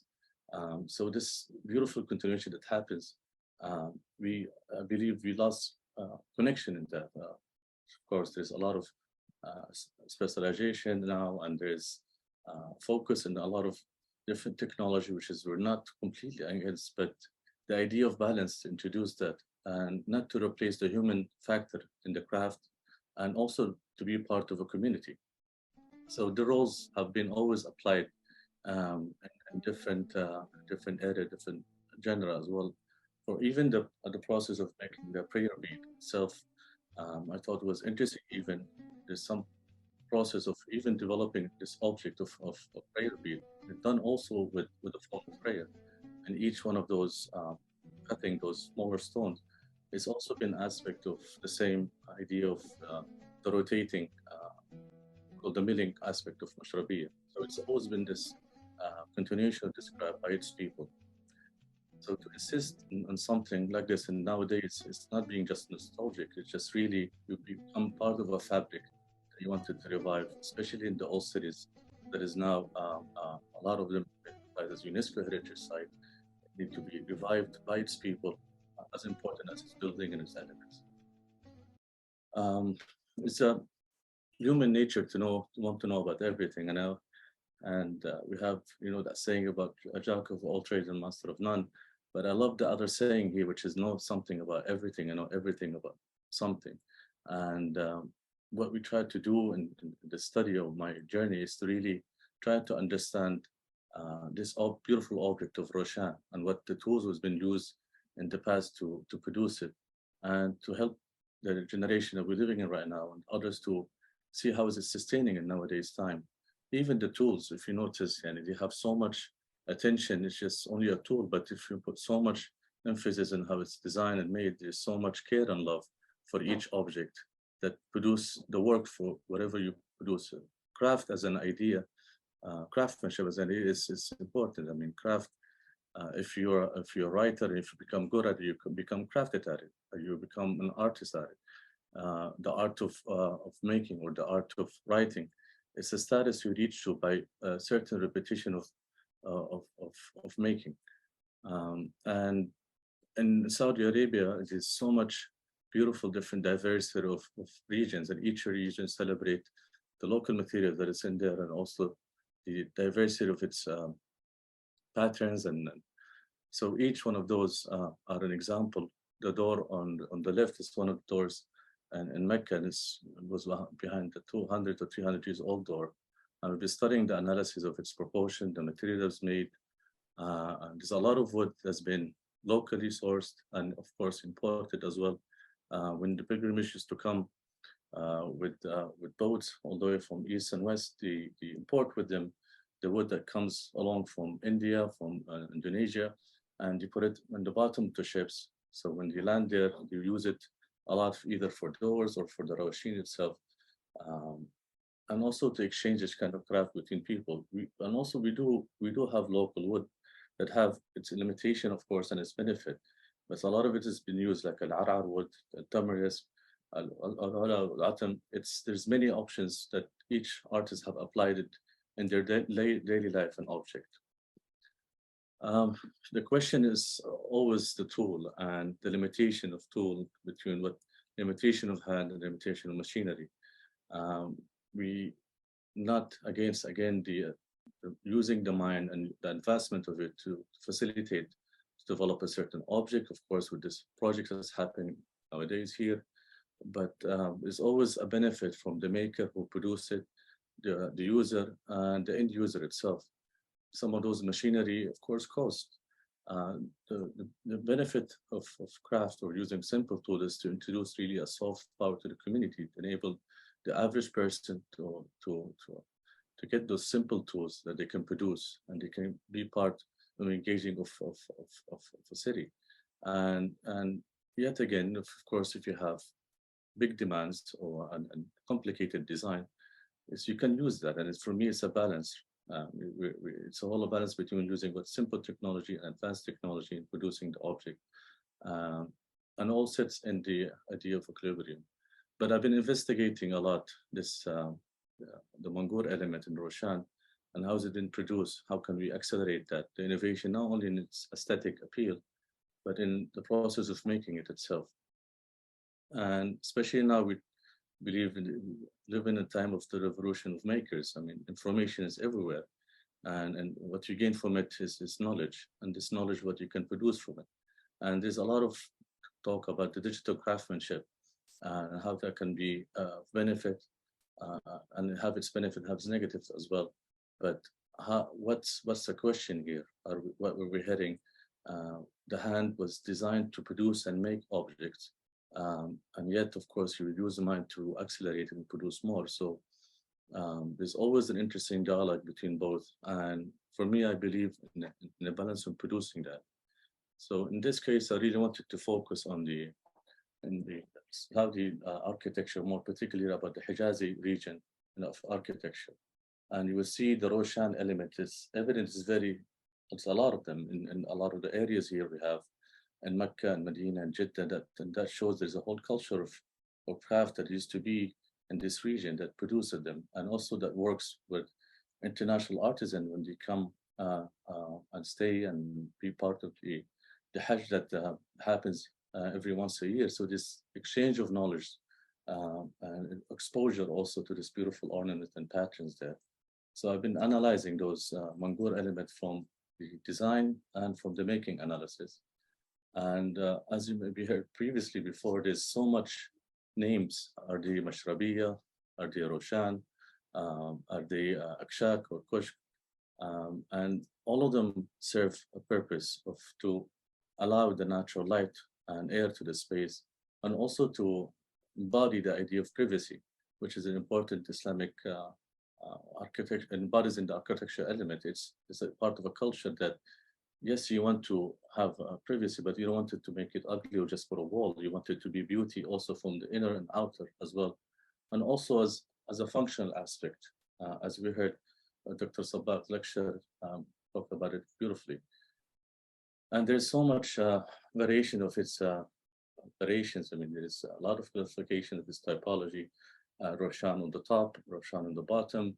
Some of them have much bigger opening on the top to allow much more light, and also in the bottom to have smaller openings, also to allow the privacy for the inner people inside the house. And once you have natural light coming at daytime, at nighttime you have light coming from the houses to those alleys and lanes. And there is a lot of variations of that. You have the simple and the complex, and that can show also the idea of the status of the family that used to own the houses. Even the ornaments that was there, there's a lot of them even influenced by the people who host those pilgrimage. A lot of the people from Mecca and Jeddah are mutawifin, so they used to host the people that come from Indonesia, from Europe, and of course there is this kind of exchange that happened between goods, food, even, and sometimes a lot of it happened intermarriage, and even businesses that happen abroad. And there's a lot of it was reflected on the architecture here, which is a beautiful balance and harmony between the it's not a melting pot, it's more of a collective pot that celebrates each culture, but yet it has its uniqueness by having it here in this region. And there's a lot of the elements. Fortunately, we can see the photos on the left top part. The air conditioning, I mean, this is the old air conditioning that they had in the past. But this dilemma of having the new air conditioning, the new technology, and how has it become a whole, and a lot of those Rawashin, as you can see in the lower bottom photo on the left. And sadly, that was in a time of maybe fast development that happened, and people needed to have comfort, needed to have air conditioning, I guess, in the houses. And of course, that's a big demand. I mean, climate will change. So how effective those rawasheen are.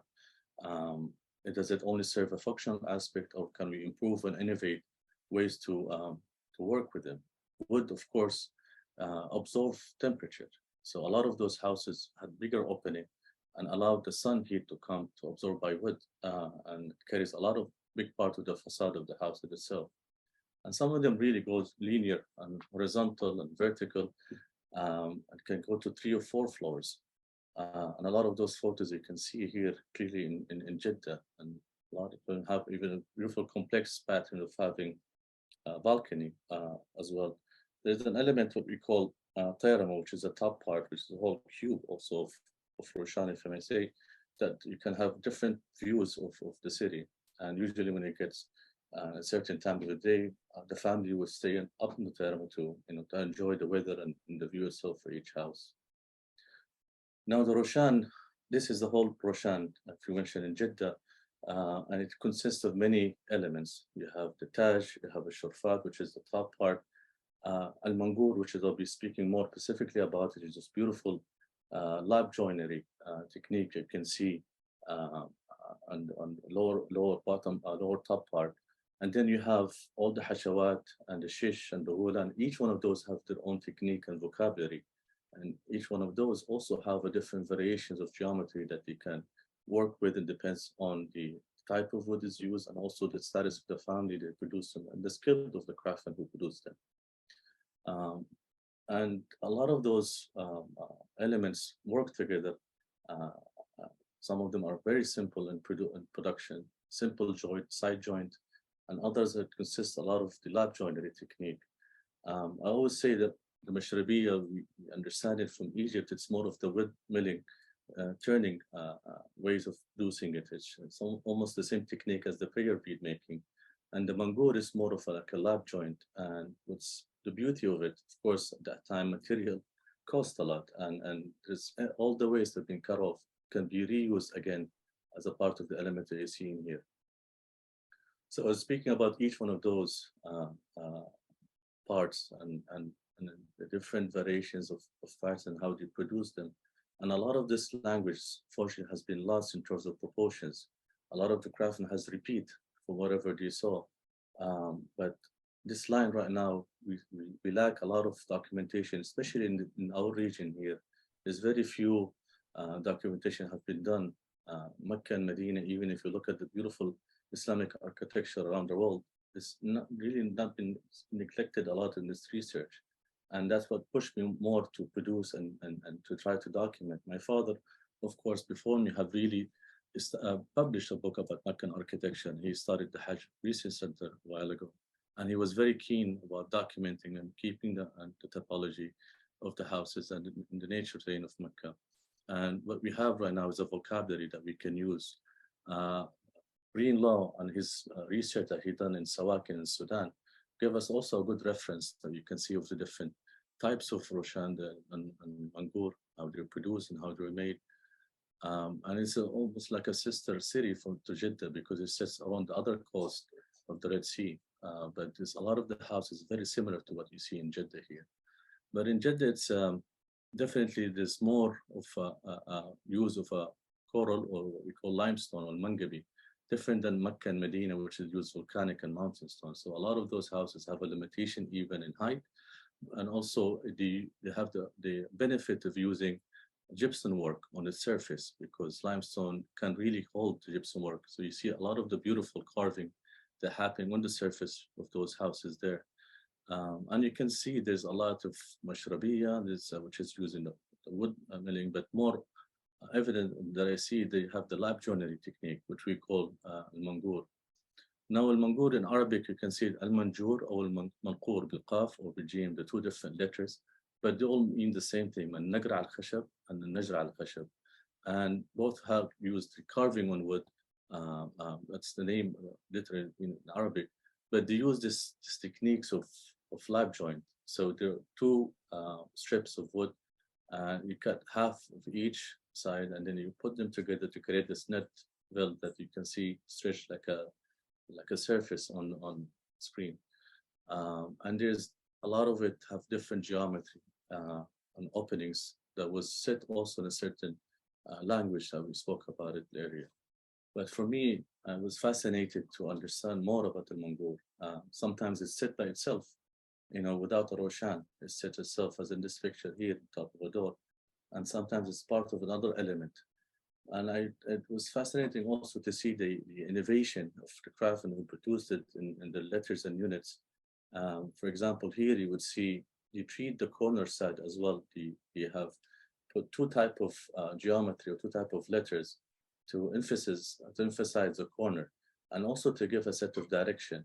So in this Mangur picture, which is in one of the ribats in Mecca, it goes maybe 300 to 400 years structure. It really shows the innovation of the craftsmen at that time, and you used to take a lot of care of producing their craft, especially in Mecca and Medina, because you put their work in a sacred city. So a lot of those craftsmen have put a lot of emphasis in their work when they produce and innovate even a new type of units and language there. So the Mangur in Mecca and Medina really stretch out more than what you see here in Jeddah in terms of proportions and size, and also, as I mentioned, the idea of importance. So a lot of the craftsmen wanted to stay in Mecca and Medina to be next to the sacred mosque, and they have produced one of those beautiful ornaments, and a lot of them have even signed some of those work on the piece. There is a common understanding that we don't have craftsmen or Najarian or carpenters in Saudi, or more particularly in Jeddah, Mecca, Medina. But there is a lot of evidence that show there's workshops, there's even line of families that we call them Sheikh al-Harfa, the master of craft, that they used to pass it to one generation to another. And there's even some of the photos that was discovered, even the signature of each craftsman belongs to a certain family that he produced this work. For me, I really took not only to understand the design aspect, but to understand how they're structured and produced. There's a lot of functional aspect of even how they are carried out. So when you produce the Roshan, of course, they will lift it with the rope to attach it to the windows, and you have all this awamid or a net, so you can attach it to the Roshan from the bottom, and that later on will translate into the Kabuli, which is the bottom part of the Roshan. Al-Mangur, this is a good example of reframing of two elements. We have the Mangur part as a big facade, and you have a smaller part within it, and you can produce that to also allow not to have the length, because all of those comes in one long length of wood that comes one piece, and then you cut it into smaller pieces with lab joinery to create that net. And in the bottom, Hashawat, you can see there's a lot of different variations of geometries in there, but you have this beauty that when they all sit together, the relationship between solid and void, it gives a beautiful aesthetic of them. And a lot of those photos here are photos from Meccan houses, and they're very evident. You can see the amount of wood that has been used, and also the windows at that time, because of course we need to have air that comes through the houses. Carving, of course, is a lot of examples of that in the Rawashin, which goes hand in hand with the Nijara. As you know, in carpentry, there's a lot of professions. You have a carver, you have the jointer, and a lot of those parts was also played and showed in the example of the Roshan that almost embodies all the different craft of carpentry in it. And traditionally, of course, they were painted or not with natural pigments, not how we see nowadays here with synthetic, of course, but they were a lot of those trade, of course, spice root, the herb root, come up with those colors that comes from nature, and they would color from that, and especially even certain type of stones, instincts as well, to get the desired color that needed. But the most common colors you would see traditionally was the dark red, you have the blue, and there's a lot of them even shown in the rooftop of the house itself. So this is all the examples of some of the Rawashin that we have here, different types and ratios. And the more we call this part of the Roshan on top, which is the Taj, or call it in English the crown, and that sometimes you find a simple Roshan, but when you see that crown in a lot of houses, it also gives a status to the family who owns the house, that produces intricate geometry that requires more skill and more time to produce. So what's interesting is also the language of the analysis of geometry. So the making analysis and geometrical analysis is important to give it to the next generation. So what we discovered by understanding this language geometry is there's a grid that falls into, which is the root 2 geometry. And it's different than when you see in chemical, for example, in Japan, they use a six-fold, mainly most six-fold geometries to apply the hexagon grid and the triangle grid more. This is more of a square grid pattern you would see. And the production and the making analysis, how is it done before with the mallet and the chisel? I had the chance to work with the crafters to see how do you produce it in the 90s, and you produce with simple machinery, of course, with template, with angles, but you also use the square system, and of course, everything with square system in working with carpentry. When we work with geometry, it's more with the circle geometry, as we believe the circle is the mother of all shapes. But the square system was very beneficial, of course, to get those angles and to make sure the square of the wood that can be cut in the right angle. And they all will come together traditionally without the use of nail or glue. So they hold one another. They are very weak by itself, but once you put them together, you create a very strong surface. And you said usually there, in this example, you use mahogany wood, and you can see the beauteous variations of wood when they all come together. So there's also innovation in the machinery. I mean, this technique of using either dado set to get much more lap joint to use router, of course, and the element. There is ways of using that to make it easier. And I was fortunate to learn from many craftsmen, some from India, some from England, and from Egypt as well, and from Afghanistan. And I saw the different techniques they use, and I was very fascinated to see how can we improve that. Even by using the technique of hand, and how is it done in the past as well. So I collected most of what I saw of the units, which I call them letters, and all of those units allowed the lights to come in, but the geometry of it is a bit lost. So some of them it looks like not very accurate octagon or not very accurate square or four-pointed star, but having what we call the DNA of this geometry allow us to expose and to innovate even new units and letter. But that was so process of discovering more and more units that apply within this grid. And with those letters, especially when you see them, how they're developed, it's very beneficial for even student, researcher, professionals to adopt and learn this language of alphabets so they can innovate with the roots of how they develop. So I managed to see many different variations of, and even some of them is a new innovation of hybrid kind of merging between two. For example, you have the four-pointed star and the octagon. You can take half and half or fourth to fourth, and you can create an endless variations of units that can be applied either on corner side or in front side. So each one of those is a celebration of diversity between those units. And some of those craftsmen in the past, you call them names to easy to cut them. So you will tell the workers who work with them. There's something called a tirs or kandila or al-mutamman. So it's easy for them to understand and learn from it. And I wanted to really understand the amount of light that comes through them. So if each one of those units allows a specific type of percentage of light that comes to the space. And that even was very helpful even for the client or to the person who lives in the house, that you want a percentage that comes within the room or space. So you can also redesign the space based on the amount of light that comes in through by using today's technology, of course.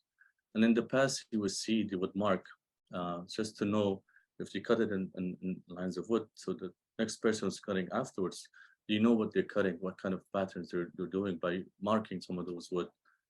And some of those marks also used for the tools that have been using.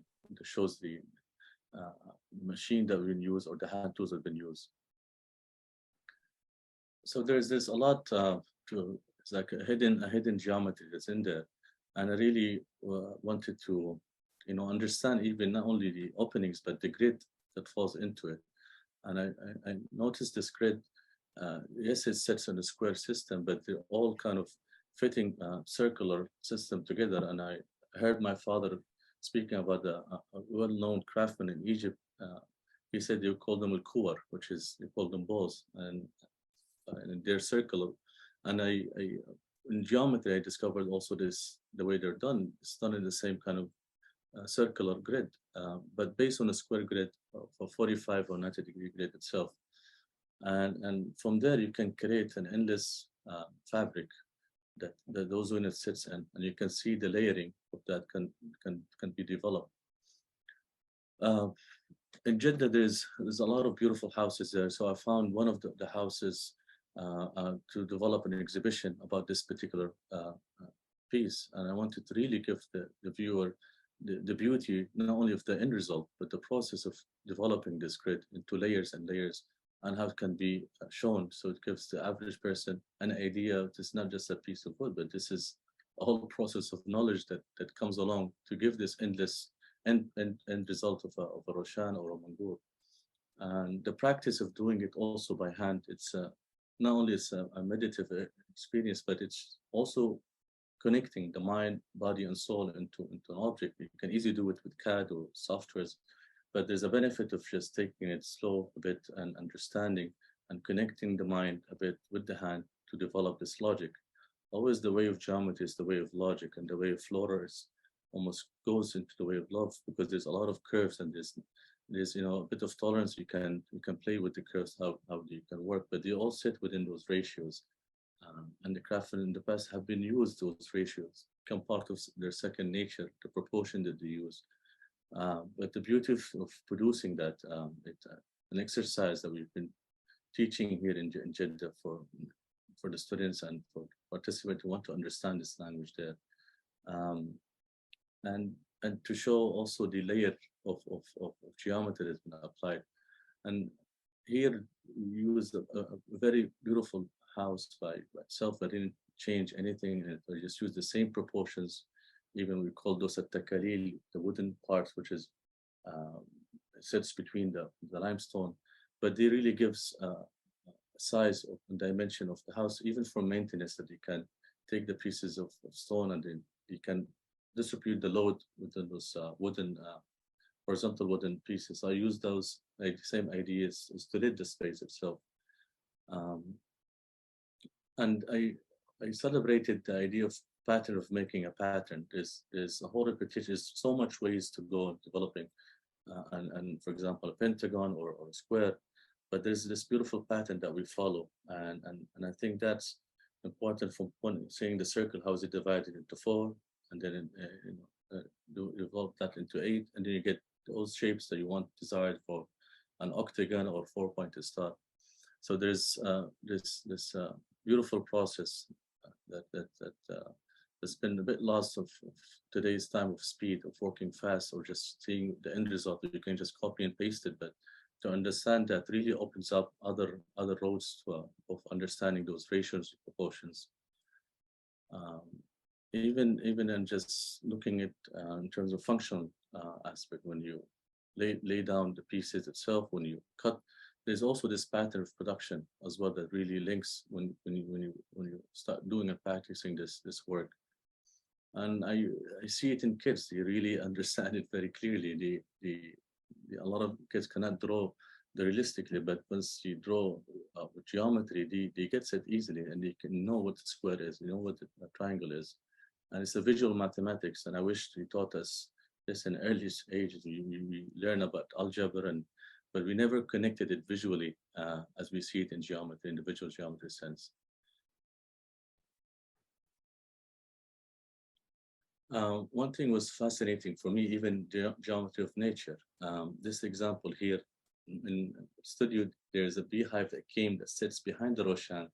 And it's interesting because it sits behind this beautiful Longoor piece. And it's almost like a beautiful example of a collective work. And I call this research of mine designing with the bees. And I was really observing them day and night just to see how they work. But you can see it's almost like a section, and it was a chance for me to record, to see how to develop a hexagonal geometry on a free-form surface, similar that you see with the new age architecture. It's it's fascinating to see that in nature prototyping, how they develop that day and night collectively together and to produce. And I was very fascinated to see behind them the man-made was done with Mangur or Roshan, and seeing nature how to develop this beautiful hexagon shape. And it was almost like for me there to see, it's like a section to follow. And I started to really trying to get engaged. I wanted to understand the structure, what happened from inside. So we took it to a CT scan. And that's the closest thing that I found in the hospital, and talked to the doctor with my father. And we wanted to understand, even the doctor was fascinated to understand what's happening in the beehive itself. And the result was amazing. We saw like there's a structure in the middle of it, and then it builds, and it's a different size of opening as well. And each side, of course, they use it for putting honey, and their size of the male and beehive and female hive, it's different. So even accordingly, the opening are different. So they use their head and tail as a size of measurement. It's interesting. Also in geometry, we do those 2 points to create the shape needed from the circle. So each proportions use it as a guide for them to do those opening. And I was trying to really understand the growth part of it and how they develop. And as you can see here, I started really to think, and how can I make this almost in a way that can stretch out as a surface, as a Roshan, similar to the beehive. And I was speaking earlier, you can see there's 3 different levels of building. So you have the wax on the top, they will put it, and then you have draw on it the lines, and then you will build on those lines as a 3D structure. But they use their head and tails to know where they point, they know where to draw. And it's almost the same process of using 2 points in drawing in geometry. So for me, I thought, once there's a similar pattern, local pattern that is there that can give the same idea of expanding surface by using one grid or one unit. And I found this fascinating pattern. It also falls into a 6-fold pattern, and started to develop the idea of Mangur, because it wanted to do something that doesn't use the idea of nail or glue. It's an expansion of a surface that falls in. It was fascinating enough. The shape not only looks like arrows and pointing to different direction, but it's also act as that. It really expands with you when you create. So all the pieces here done with different type of wood, but they all hold one another as a unit. And you can really stretch out the surface of them, and you can use it a different type of function. For me, I really wanted to celebrate the aesthetic aspect as an artwork, but yet there's a lot of functional aspect as well can be used for those pieces to create different variation of shape. And it's endless sizes that you can go and develop it. Yes, I used laser cutting just to get the precision of it, but the whole collective work that we came and assembled also reminds me the idea of bees of coming and working together into a piece to get those pieces coming and working together. Now Jeddah has been selected as a UNESCO heritage site, and one important part is this Mangur, and the practice of it is important to be taught and teach.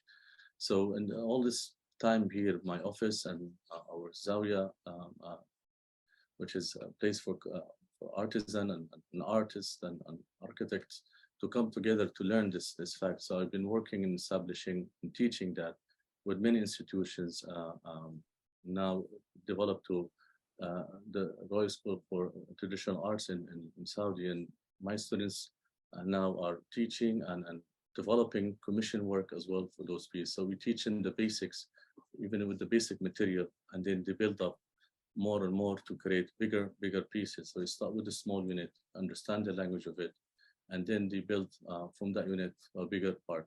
This is photos of school that established with the Principal of Traditional Arts and Jamil. And I was at the time there a program director, and with the students working to understand and analyze the houses, even to develop those pigments I was mentioning earlier, how is it used for paint and wood. And there's a lot of thirst for that knowledge here. And the students have able to produce work, either artistic or design work itself, even to engage with the community. Was saying earlier, to teach geometry, and you really found it easier for them to work with. And it's language, I believe, is a universal language that connect people together. And how to develop even in origami, and to get them engaged more and more about this language. And we sit in the older part of Al-Balad, and we have multiple houses that is allocated. I found myself wanted to really create the space that I wanted to work in. So this space really a hub for artisans. We have a community library. We have a space for research, a workshop, a maker workshop for people who are interested to learn. Also a place for natural dyes to develop, either for fabric and wood. Studio craftsmanship for people to practice their work. If the craftsmen are located in the old city, they become part of its revival. So it's not only a place that shows maybe how we used to, but it's a living city, and that only works by introducing new blood to the place and connecting them with the old generation there to come up with a connection that can flow. So there's a lot of activities that have been done in the past there to encourage people even to take part with the knowledge of wood in terms of restoration, and there's a lot of activation in the space there. For example, this space here we call the herbal lane. It was, fortunately, there's not a lot of herbalists in that lane there anymore, but there's a line that sits next to it. There's this trade, but we wanted to really activate the history of it, and we introduced the type of plants there, and also not only for artistic reasons, but also for health benefit. So it's like a complete circle as well. And it's important in a city like this to really engage the architects, the designers, the professionals to talk about how can we innovate and develop with our craft in today's time. So we've been doing a lot of public activities and communication with the universities to get them taught about this element. How can you innovate objects with it? Myself, I teach this part for professionals, for young people as well. But there's a whole need for that need to continue this craft, especially in its relationship with others that can work together. For example, the botany class we do, and they teach them how to do the plant, and then with Islamic motif, they can abstract it to come up with this abstraction of work. And then if they wanted to apply it to wood or apply it on a drawing, there's a whole connection between all of those processes together. But I found myself in the community. It's important to develop and work with not even one craft, but many crafts, and to get them engaged and to be able to see how is it relevance of today's time.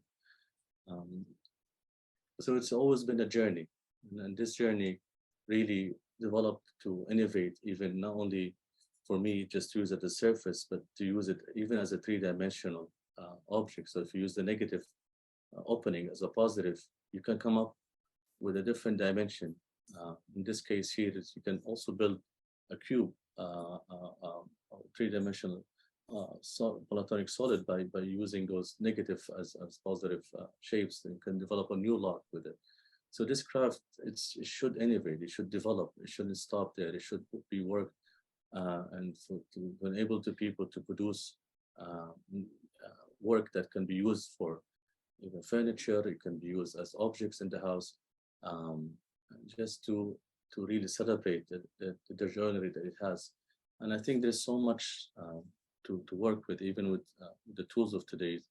And if you think of the thickness of wood and its opening, that's what I meant to create a structure, can create the whole structure with it. This is a project also we involved the community to produce, which is a book about the craft of the kingdom. The idea of it, from its title, the inspiration came as culture and creativity. So we wanted to produce a cover book that was asked from the Ministry of Culture and Asuline to have a book cover, but once you receive it, you can have different functions of it. You can use it as an artwork, or you can display it as a book holder with different degrees. And there's all these different variations how we use to let the people involved in that. And this comic slide is all innovation object that I wanted to experiment. One of the projects I was commissioned in British Museum to produce screens for the new Islamic gallery, and I was asked to design the screens, but I really wanted to produce them myself with a beautiful collective team that I have met during my journey, and we all came together to produce those screens as a pyramid structure within the gallery. And it was a challenge because if you put it in the museum, I wanted to put it as a living craft, not something that was, for example, was done. But we get a beautiful synergy of people from different parts of the world and highly skilled craft in what they do. But we all exchange the knowledge from one another. They never have done this type of joinery or this type of typology, but they have done it in their own craft and ways. But we had an amazing time in the process of making, and I really give a lot of emphasis and making process is really what you gain from it, other than what you produce it later on. But with this type of craft, you can engage and encourage people to use the handwork. And in this project, we have a balance between hand and machinery as well. All this windows was done with a specific design and also with the different type of techniques of production. And working with the museum, you had to be very light sensitive to the space. So we had each one of those study of how amount of light that goes in this space, so it doesn't affect the antiquities or artifacts in there, and also to give a concept for each window. And it doesn't really stop us from innovating even a variation of shape, just to show that it can really breathe, it can really work. This design particularly was in the contemporary gallery, and I wanted to put a statement that those mangur or rawashin, it's like breathing, it can develop. And it was inspired by the old Roshan or mangur that I saw photos of in Mecca. But all of those variations of shape, there's a whole language that can be developed by its composition, by its work, and it gives the right desired light. It really gives the place a bit of warmth. And it's beautiful because it's the work of the Islamic world, but to have a piece from Mecca inspired in the windows there was, for me, was very, very important to put it not only as a design, but also as a making it as well. And you can see the Roshan as well as talk about light, how you're almost wearing the light when it hits you, and depends on your distance. If you're closer or further away, it becomes part of experience inside the space. It really adds to the location. It really gives richness to the space itself. Another project which is we're currently working on, and I wanted to show that as well, is just to show the innovation aspect of the Mangur or Roshan. Is the idea of music and link between geometry of music and the geometry of the screens or the geometry of the Mangur. And there's so much similarity that we discovered between even the notes and reading it, either you need a 90-degree or 45-degree. The relationship between the notes and the instruments can be done. How you read the sheet of music and how you read the screen, if you look at it from up, down, or right to left. And there's something called the value of the notes. So you have the note type, and you can express that to also geometry. The time of the note, the time of the song is relationship to the length or the width of the window. And we tried different ways of working with it, of course, using algorithm, grasshopper, and so. But in this, we wanted to create each niche. This is working also with architects from Norway, Hanning Norris, and we were commissioned to do the facade of their building. So we wanted to select 4 niches, and looking from local and international artists, we have selected 4 as an example, and some of those musicians known in region and of course international. So you have Talam Maddah from Jeddah, you have, for example, Mozart. We looked at their music, selected their song, and looked at the sheet of their melody. And there's something called the music box, which is also about pinching holes. And for me, immediately hits the idea of the screen, because it's also allowing the relationship between solid and void. So we wanted to translate that into the screen. And we saw this beautiful rhythm, and we worked with a musician who helped us a lot to read that into this grid. And we selected each song and tried from the song itself and the length of it to translate it into a screen. So each one of those screens is giving respect and homage to the musician. So you can actually look at the screen also to allow that in. Does it function? But also it's a statement for each song. So it becomes part of their legacy, and to have it in this opera house, which is going to be happening inshallah in Jeddah. And there's a lot of different beauty and geometry of music can be translated, and shows the beauty of also light that comes through. So there's this relation even translated for this particular project in the building can be shown very clearly in this space here. And from here, I'd like to thank you all, and I hope I didn't length my talk, but apologize if I do. And thank you so much for this opportunity. And if you have any questions, I'll be gladly to answer. Thank you very much.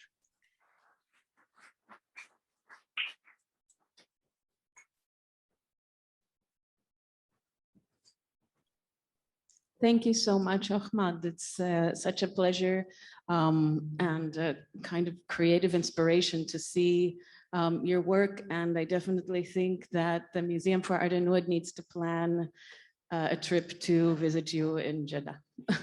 Yes. It will happen soon. It'll be a pleasure. I wanted to ask you specifically about your documentation project. Beyond the obvious, how do you envision this knowledge being consumed and used in the future? I'm very keen, like for me, how I struggled from finding this language around, and I've been trying to look for references and books. There's a lot, but there's not a lot in this particular region. And I'm working on a book that accumulate all this into a place that people can, can I share with them. And also online, I've been doing a lot of classes in YouTube, and also explaining how this journal is done. I worked also with the British Museum to create those videos of the process of making them. But a school is something I'm very happy that we have here in the Old City. So it's open to for the public engagement to come in, and also to people to to have an apprenticeship program. There's a 2-year program. There is the Ministry of Culture worked in an amazing Royal School of Traditional Arts, which is a fantastic thing that happened to the whole city. Once you introduce education to the space, really you enable it to revive back again. And I'm here, I'm speaking right now from the old city itself. I moved my office, my space here, and hopefully maybe living here soon. My wife is convinced I will live here, inshallah. So, and I think being part of here is important. If the craftsman knows where if we give him a space to work, a space for him to sleep and to eat, that's an ecosystem. And I think each one of those different trades have to be done in here in the old city. So it's not only just nostalgic, just something really practical for designers or artists. So soon this will be out there. In the school that we have here in Jeddah, there's a lot of activation. Me as Zawiya, independent initiative that I've done, I also work with the Ministry of Culture, but there is a lot of there that we can also expand. The idea of Zawiya, I call it 97, in Jeddah, is because it gives homage and respect to the direction of Mecca. So it's southeast 97 from Jeddah, and my aim is to really to expand in each place. If inshallah in the future will be in the old city of Egypt, and Fas in Morocco, and Europe, and in America. And depends on each area, but work with the same approach, which is grassrooted to the space, respecting the culture and developing work of exchange. And for me, that's important. And as you know, Roshan language, it's everywhere around the world. I mean, each culture celebrated by itself. If you look at Asia and the beauty of the work and the comical art, it's fascinating to see how they develop. And all the way in Europe, you can see even the idea of the bay windows and how they really allow natural light and air to the space. So there is a beautiful communication can be done. And I'm very happy and open. I would love to visit you one day there, and you're more than welcome to come to Jeddah anytime. Thank you so much. Are there any other questions? Okay. Well, again, thank you so much for sharing your studio work with us. And we look forward to hearing more from you very soon. Afternoon and welcome back. It's great to see everyone. And we now have our second part of the first day ahead of us. And I am so excited to welcome Yaroub Al-Baidi to share with us his talk on Medium is the Message. Yaroub is an enormous personality. We met him in the early stages of planning this project, and we knew that he had to be involved in the planning and the teamwork that would manifest in the Mashrabiya project. We're so glad that he joined, and getting to know him through the project has been an incredible pleasure. And we're thrilled to have him with us today. So Yaroub is an Iraqi-American artist, scholar, and author. He was born in Diyala, Iraq. He lectured at the College of Fine Arts in the University of Baghdad from 2004 until 2007, and he earned a master's degree in design while he was there. Since settling in Philadelphia in 2016, Yaroub earned a second master's degree in socially engaged art from Moore College of Art and Design here in the city. He has led many projects bringing together communities, especially refugees and veterans. Currently, he's a global guide and educator at the Penn Museum, a co-founder and chief editor for Friends, Peace, and Sanctuary, the Arabic Journal in Philadelphia, and the education coordinator for the Mashrabiya project. He's an incredible artist with boundless imagination. And Yaroub, I welcome you.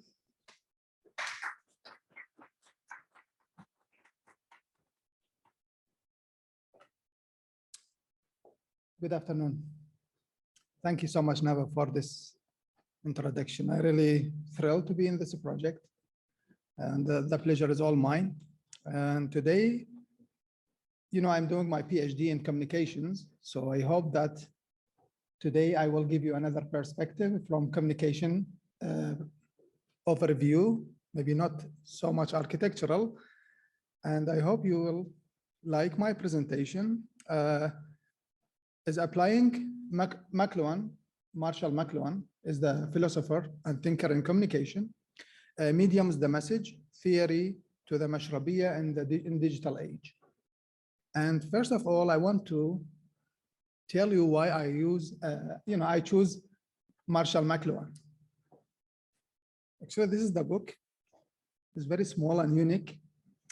And this is actually in the first semester, we have communication theories, and we have assignments to do like some readings. So when I read this book, there is a very something small here. This actually is Philadelphia. So this is actually the Fairmont Water Works in Philadelphia. Pina, we impose the form of the old and the new, and the content of the new. The melody lingers on. So maybe that's why I engage with the book so much, and I found this very interesting because I found Philadelphia here. Somewhere is the place I like so much in the city, is the Kelly Drive.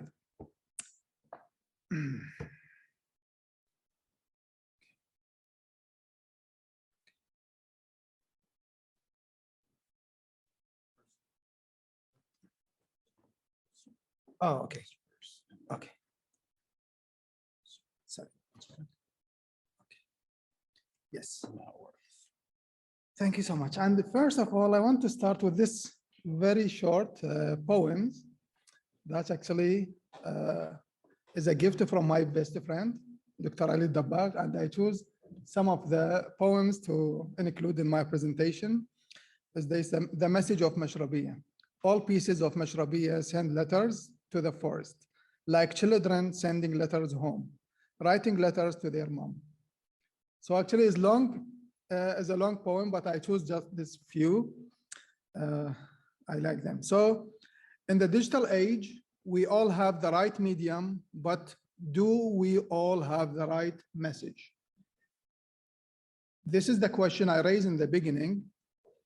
to invite everyone to think about the mediums we have and what we can do with it.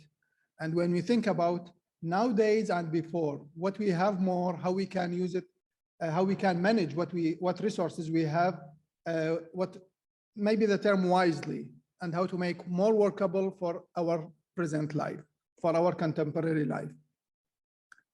And from here, I want to introduce what the term medium means as a type of art. So a broad use of the word medium is used to describe a specific types of art. For instance, painting is a medium, printmaking is a medium, and sculpture is a medium. Essentially, every category of artwork, it is its own medium. And the plural of medium is the sense is media. And this is actually not my code, this is Isaac. And medium as the artistic material. Medium can also be used to describe a particular artistic material. This is how artists describe the specific materials that they work with to create a piece of art. For example, oil on canvas, ink on bamboo, and the Mashrabiya itself.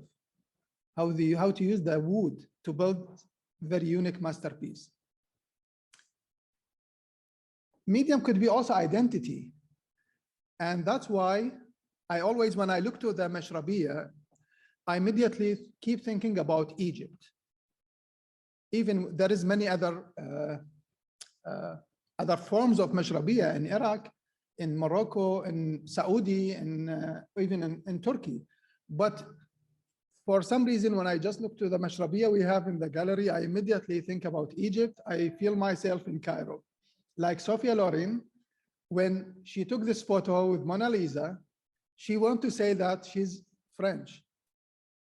Or maybe this is, I mean, I feel that she wants this identity to be highlighted. That, okay, I'm French, I'm in Le Louvre now, I took my photo with one of the masterpiece in, in Paris. So that's why I think the same way with the medium is the wood in Mashrabiya.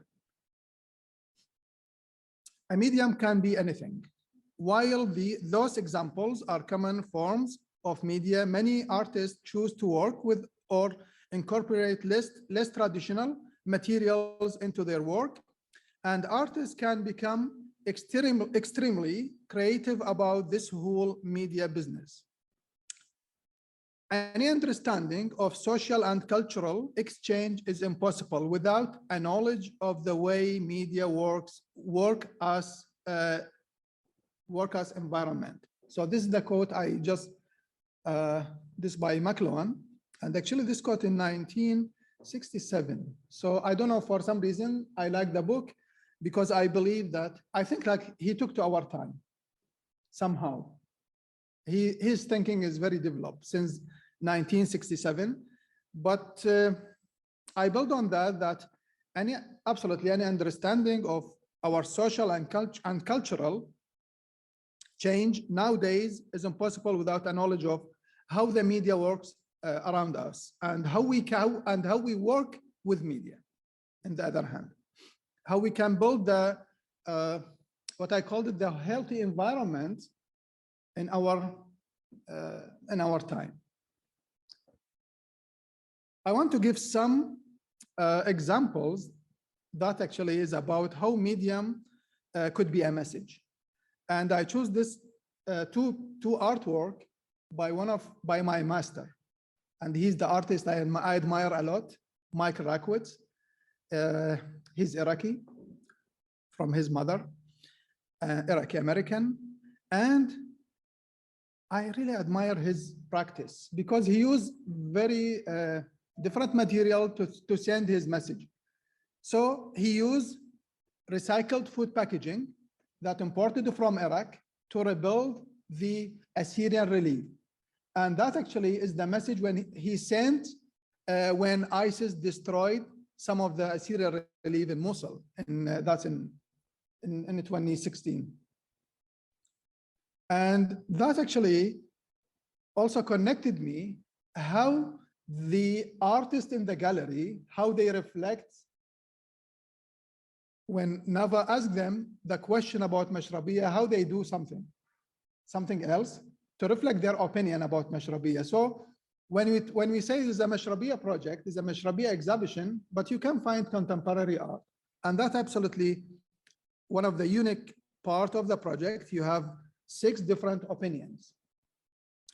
This another work by Michael Rakowitz, and this actually on display in London from 2018 to 2020, when he used, can you imagine what he used for this? Anyone have thoughts? Cans. Yes, it's the date syrup cans to build Lamasso. Lamasso is the ball statue with a human head and wings. And this also, some pieces also destroyed. That's also in the same time in northern Iraq, in Mosul. And he used the date syrup cans because for many reasons. First of all, because he wants to say that Iraq have more than few million of date palm trees, and dates is the second resource in Iraq after oil. And the other thing, his grandfather opened a company to import Iraqi dates to the United States from Iraq. And that's actually the 2 reasons why he wants to send his message about using the recycled food packaging and also date syrup cans. So this, I believe this is such a creative way to think about reflect the painful feeling about lost the history. So, and from here, I start to think about, the medium in more generally, and how we can use medium to send the message. So here, as I mentioned, we are now in the digital art. So what's the difference between digital art and traditional art? And I think Nava mentioned something about how we can use, now we are in, everything could be happen digitally. So, but still we still have some time for ourselves for something physically. So this interaction, unfortunately, some people lost the desire to interact with people again. Anything, you have a meeting, you can say, oh, okay, in Zoom, event on Zoom. That's absolutely fine. In some ways, it connects the people even with the distances, but at the same time, makes people sometimes lazy to attend in-person event, to interact with someone, to meet people. So the public and mass, print technology created the public, electronic technology created the mass. This absolutely by McLuhan, and wood created the Mashrabiya. That's actually by me. That's my quote. The other thing I'm very interesting about Marshall McLuhan is he's the philosopher. He say the word is just a closed village, and the group inside the village, hearing was believing, time has ceased, space has vanished. The public consists of separate individuals walking around with separate fixed point of views. So we are living in one global village, close to each other, but with many other issues. So that's why I compare here between the first villages and the now villages, how it looks like. The term village is the city, and how the issues start to be developed, the materials, the concepts, the views, the perspectives. So we live absolutely in different time. So it's not that the village that McLuhan think about. We are more complex, but we still close to each other. And this is actually I took myself, and this is my perspective about back and present. So this photo here is in the PAFA actually. Someone just show his wife the falcon, and I imagine this, I say, oh, they took a selfie actually, not a falcon. So I just I start to view the artwork with our contemporary time, with our present, and the medium or process of our time. Electric technology is reshaping and restricting patterns of social interdependence, and every aspects of our personal life. And I want to mention here, there is a philosopher, his name is Postman. He also from the 1970 something. He say that he just imagined that there is a belief or religion. It could be a technology in the future, and people will believe in technology more than anything else. So I don't know, I combine the two perspectives here, and I imagine how the people before, how they interact with the personally and socially, and how they interact now, what kind of activities they do. Media and digital age overview. Our time is a time of crossing barriers, for erasing old categories, for propping around. All media work over us completely. They are so pervasive in their personal, political, economic, aesthetic, philosophical, moral, ethical, and social consequences that they leave no part of us untouched, unaffected, unalerted. So the Mashrabiya sending different levels of messages. It impacts physically and emotionally our living space. And that's actually just, I want to, now I will start to be close to our, to the topic after this overview about the communication and what kind of messaging we can get from the art. And we receive the Mashrabiya message through its material, styles, function, beauty, and how it's made. So as I just mentioned earlier, when I just look to the Mashrabiya, I immediately think about Egypt. I immediately think about wood. So there is many styles. So there is many different messages we receive when we look to an object like Mashrabiya as a masterpiece, or even what we call in Iraq the Shanashil, or what called in Jeddah is Manjur or Mangur, what's called in Morocco something else. So each object has its message that we receive, sometime clearly, sometime a little bit. We need to think about what is that. We need to explain which style is that. Is it Egyptian, Saudi, or something else? The importance of Mashrabiya comes from unique materials, wood, and from the function of the providing privacy to family, which makes people feel comfortable. So that's the two, generally, two function of the Mashrabiya is give the unique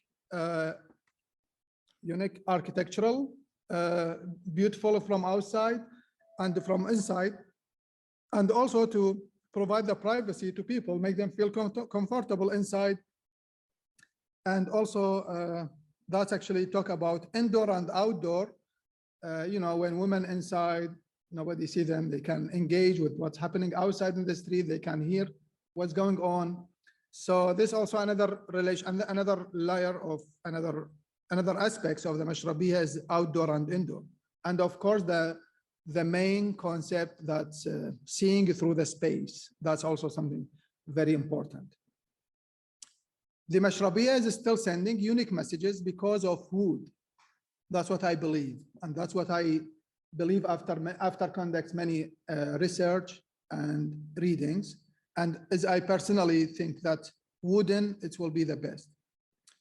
We need to implement a suitable type of wood for our environment within climate change aspects. We need to preserve the wood carving process of the Mashrabiya because the carving represents a culture we should keep as a tradition. It means we have two missions, as I believe. We need to use the wood, the suitable wood, to think about climate change, what the suitable wood we have, what the medium we have, and also how to keep the tradition of the Mashrabiya, you know, because that's very important. I mean, we think about the other generation, what we want them to learn, what we want them to engage with.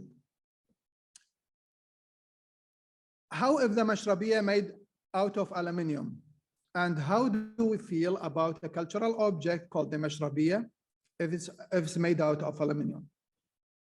Maybe I just open the question this to everyone to think about it. Maybe Maybe some people, they say, oh, it will be more suitable, more good to the climate change. Or some people, maybe they say, no, we should still use the wood. What if we use machines to make the Mashrabiya? And that's actually made me also think about the artificial intelligence and how the people now, we hear that, oh, it's very dangerous. There is some side effects of, of the artificial intelligence. So all these questions in my mind, and I always think about what happened if this or if that happened. So if we use welding and nails or glue, is it still be the masterpiece? Like now we feel it's unique because we believe and we know that there is no glue, there is no nails, there is no screw. It's just handmade, carved by people. So for me, I feel the people, the makers' fingers on them and how they put love in each piece. So you can imagine how much love in that, the masterpiece, the big one. So when the carver and the craft people, when they start to make it piece by piece, so how much love they have, you can imagine that how much every piece, every single piece, they love it. They want to make it perfect, and to fit to the second piece. And the Mashrabiya is still to provide a privacy and environmental solution. In Arabic, the term Mashrabiya or even Mashrafiya refers to females. It's feminine, not only because it's just for women, but the most make use of a Mashrabiya in Arab world are women.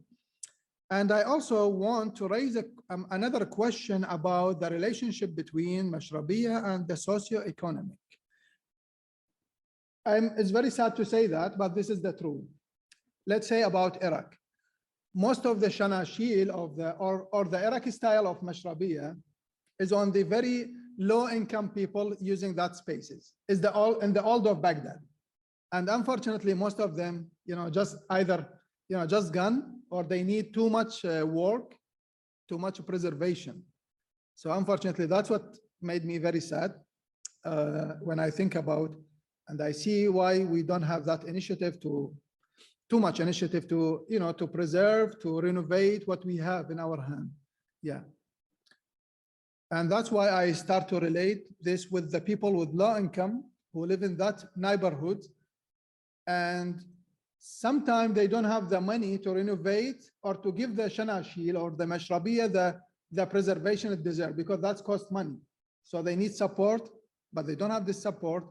And that's why I start to think, how if we support people who live in this home with a Mashrabiya, so they can pay money to preserve the home, to make it like traditional, not like, yeah, the opposite here in Philly. In the old city, there is landmarks, there is historical houses that get grants. And unfortunately, that's not the same situation in my country, unfortunately, my home country. And I'm sorry for that, but this is the truth. But there is still something, some light in the end. And that's why I want to introduce my friend. He's Mustafa Al-Husseini, the inspector of the Iraqi Heritage and Antiquities in Basra in southern Iraq. And he will go to talk a little bit about a project they do have now to preserve some historical houses in Basra. And that houses have wooden doors, have the shanashil and Mashrabiya. So this is actually not too long. Yes. أسعد الحضور، طاب مساءكم بكل خير. أنا معكم مصطفى الحسيني، مدير آثار وتراث البصرة. شكرا جزيلا للأخ يعرب العبيدي لإتاحة الفرصة لتسليط الضوء عن مشروعنا، مشروع إحياء مدينتي الموصل والبصرة القديمتين. هذا المشروع هو من أهم المشاريع التراثية في محافظة البصرة. No. Oh my God. Sorry. Okay. because I want to tell you just what he's saying. So I say thank you to have the opportunity to be here with us. السادة الحضور، طاب مساءكم And he's بكل going to خير. talk أنا about معكم مصطفى the project they الحسيني، have مدير آثار in Basra and والتراث in Mosul. البصرة. شكرا جزيلا للأخ يعرب العبيدي لإتاحة الفرصة لتسليط الضوء عن مشروعنا، مشروع إحياء مدينتي الموصل والبصرة القديمتين. هذا المشروع هو من أهم المشاريع التراثية في محافظة البصرة، ويعنى بإحياء التراث وبالأخص شناشيل البصرة. هذه الشناشيل التي تعتبر هنا في البصرة. This is one of the important projects they have, and is about renovate renovate the shanashil they have in Basra. ارتباط وثيق، ويجعلون منها إيقونة حضارية لإرث العراق وإرث البصرة. بالتأكيد دخلنا قبل عام أو أكثر من عام بمشروع تراثي مع اليونسكو وبدعم مباشر من الاتحاد الأوروبي.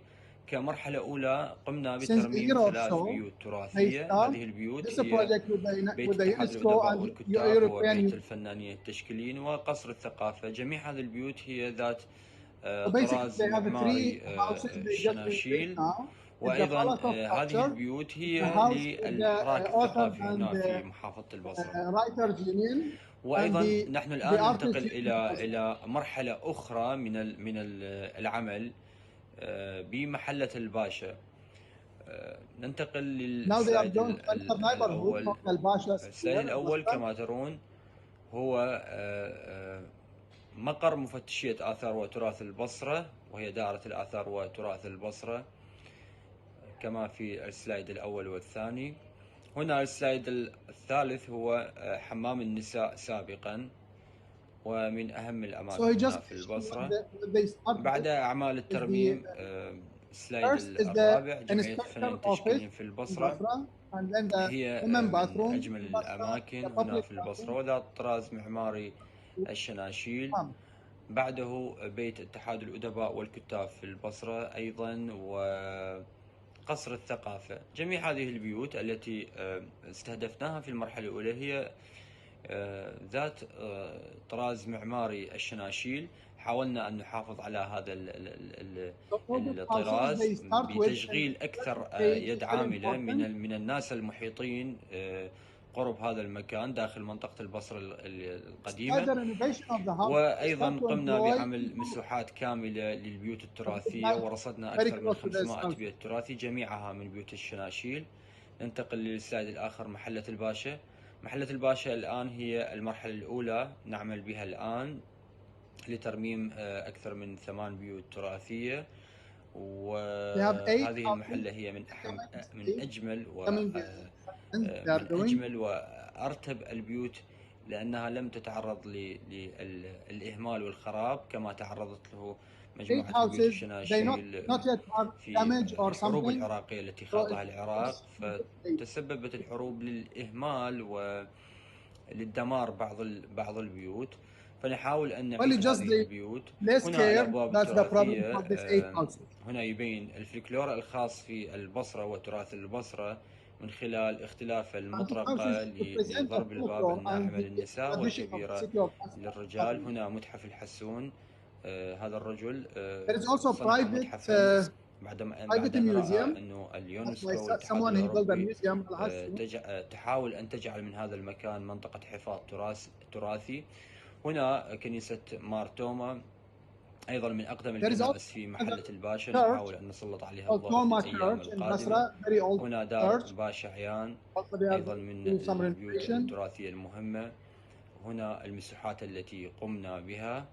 وهنا أيضا كيف أعمال النجارة الخاصة بالشناشيل، كيف نصنع الشناشيل، كيف نعيد الروح لها. نحاول نشغل أكثر عدد من المحترفين من قبل وزارة الثقافة، دائرة الآثار في البصرة، والمهندسين ليتوارثوا كيف يتم صناعة الشناشيل وكما تسمى الشرابية أو الشرابية.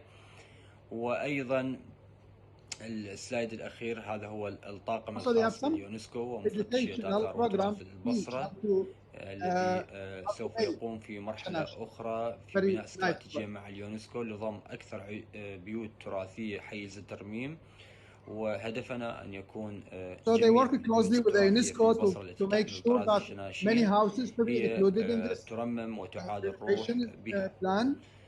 وأخيرا شكرا جزيلا لكم. And finally, he say thank you so much to everyone.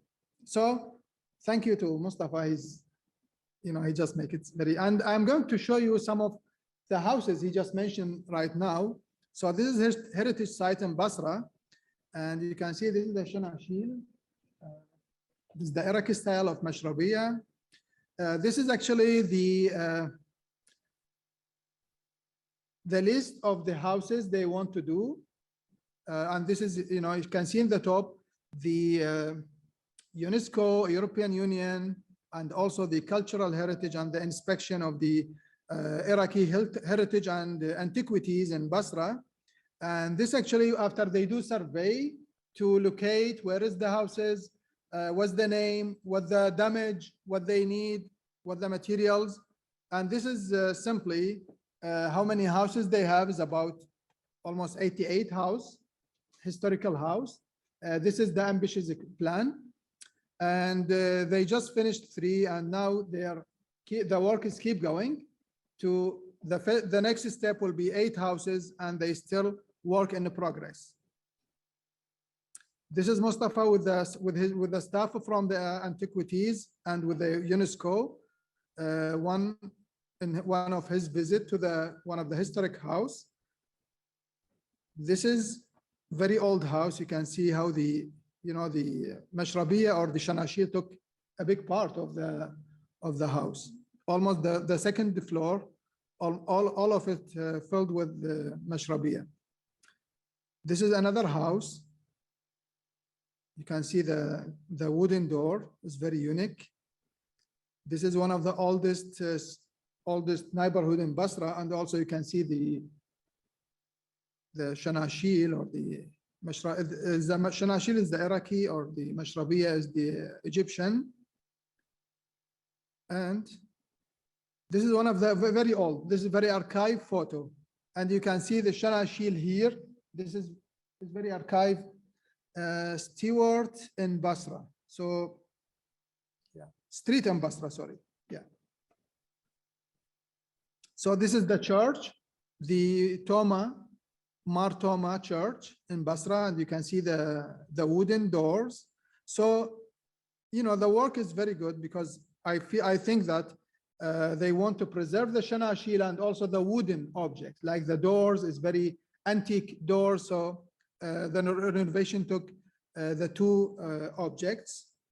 And this is some doors, some windows also, very old houses. And this is actually the Iraqi Artists Union in Basra. After renovation, you can see how the Shanashil looks like. And this is one of the very nice river and very small it's very famous also called the Al-Ashar River. And you can see the building facing the river and the Shanashil looks great. This is the authors and writers house in Basra after renovation. You can see the renovation like they preserved the brick and also they took care of the Shanashil, and you can see the colored glass, stained glass also. Yeah. This is the the Palace of Culture in Basra, the culture and art palace in Basra. You can see also the Shanashil and its unique stained glass, and also there is some what's called, this is the black color, what's called, it's not fence, like it, this something to avoid the direct sunlight, shade, yes, shade. And this is the work in the Palace for Art and Culture. And this actually is the house for one of the historic character in Iraq and in Middle East history. His name is Sheikh Khaz'al al-Ka'bi. He's a prince before, yeah, Sheikh Khaz'al, yes. He's a prince of what's called now Ahwaz in Iran. Yes, that's in southern Iran. So he's the prince of from Basra until reached to Arabistan or Ahwaz, yes. And this is Al-Hassoun Museum. This is a private museum in Basra and opened by someone. You can see also he took care of everything. Like you can see the windows, which is very wooden windows, and the brick is very nice, traditional. And also you can see also the stained glass. So with this, I will end, and I am open for questions, please. Thank you. Thank you. Yes, please. Thank you, Arab. It was very interesting and indeed very educating lecture. I appreciate that. But you mentioned something about the to have a masterpiece or to have the original work and then to have something that is newly done and maybe by artificial intelligence or whatever. Yeah. Okay, why can't we have them both? Yeah, absolutely we can. Yeah, I mean, Yes. you can't make the whole area as a single museum by doing everything by hand and very meticulous, and somebody has to pay for it. Yeah. So let them do that and let others do the imitation, I mean, with something cheaper, but still have got the same character. So you have delivered the message, Yeah. but not everyone can afford the Yeah. original piece. That's Thank you. actually, that's something, thank you so much for this question, but this reminds me of another philosopher. His name is Stuart Hill. His theory is about encoding and decoding the message, because our receiving and our, how we understand the message is different from someone to another. So that's why he called encoding, decoding. So there is a message around here. So some people, they can, you know, they can see the message, they can understand what it means. Some other, they can just see it very like, you know, just normal. And that's actually not wrong, absolutely. Because should be a relationship between the sender and receiver. And this message should be understandable between two parts. So that's why, for example, when I say Shanashil, you know, for those maybe who don't interact with Iraqi culture, maybe you can understand what the Shanashil, or you can, when I say Rawshana, or when I say Manjur, or when I say even Mashrabiya, you know, there is some people, they will understand what I mean exactly. Some other, they will ask you, they will say, what does it mean? So that's just normal.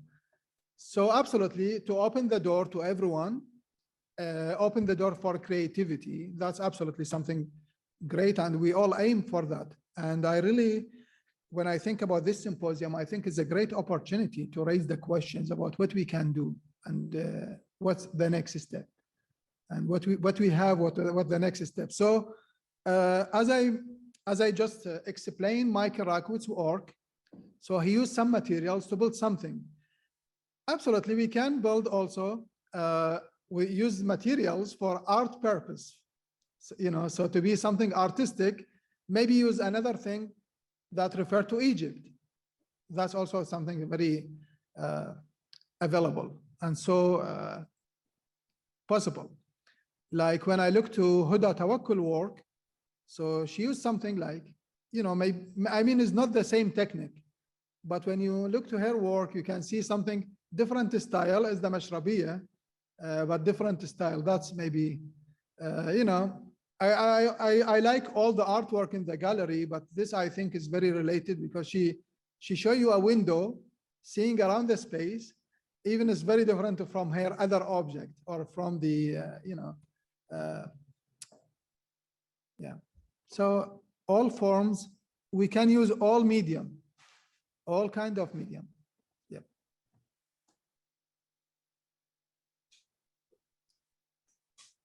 Thank you so much. Yes, please. Yes.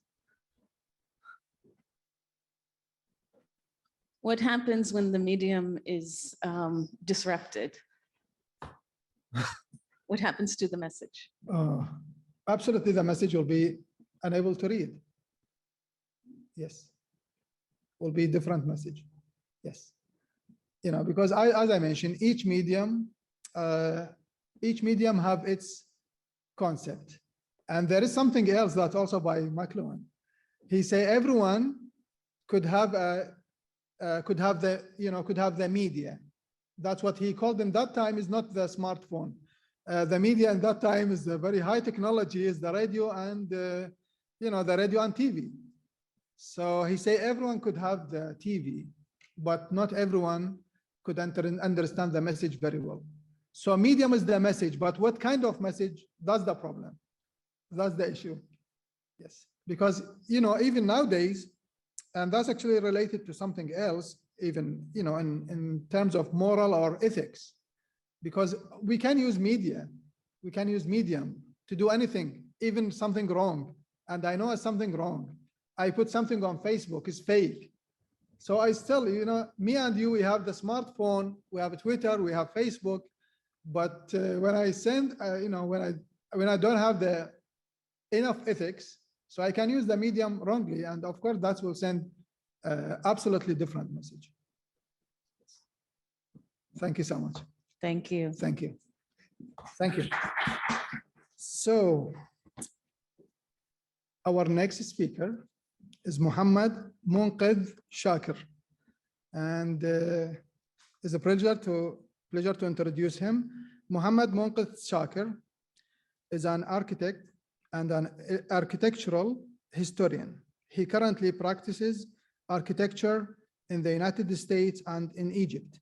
He completed his PhD from the University of California, Los Angeles, UCLA, in 2019, with the dissertation titled Comfortable Modernization, Hassan Fathi's Architecture and the Decolonization of Egypt.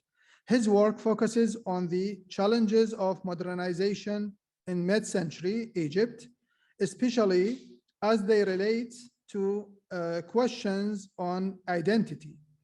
His dissertation developed what could be referred to as a theory of comfortable modernization, which highlighted the emergence of palliative forms of architecture that aimed at situating their subjects in a state of comfortable equilibrium by providing models for managing the conflicting temporalities of change. So please join me to welcome Muhammad Munqidh Shakir. Right, thank you for the introduction, and thank you everyone for the presentations so far.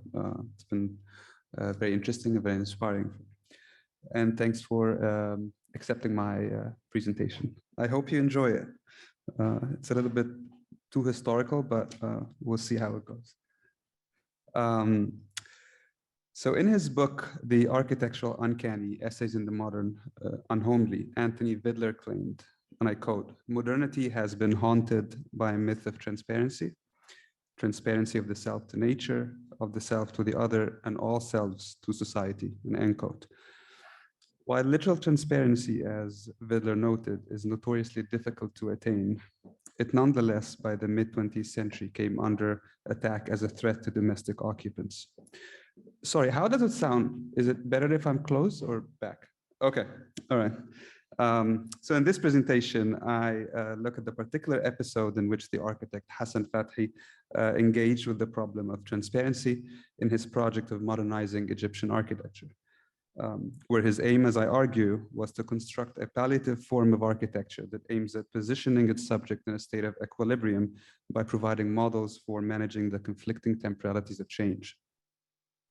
Fathi's treatment of the Mashrabiya, as this paper aimed to establish, was among these comforting models that afforded its subjects with tools for self-managing their interactions with the discomforting forces of modernization. Transparency of the self to nature and society became increasingly suspect as awareness of the environmental forces and limitations grew.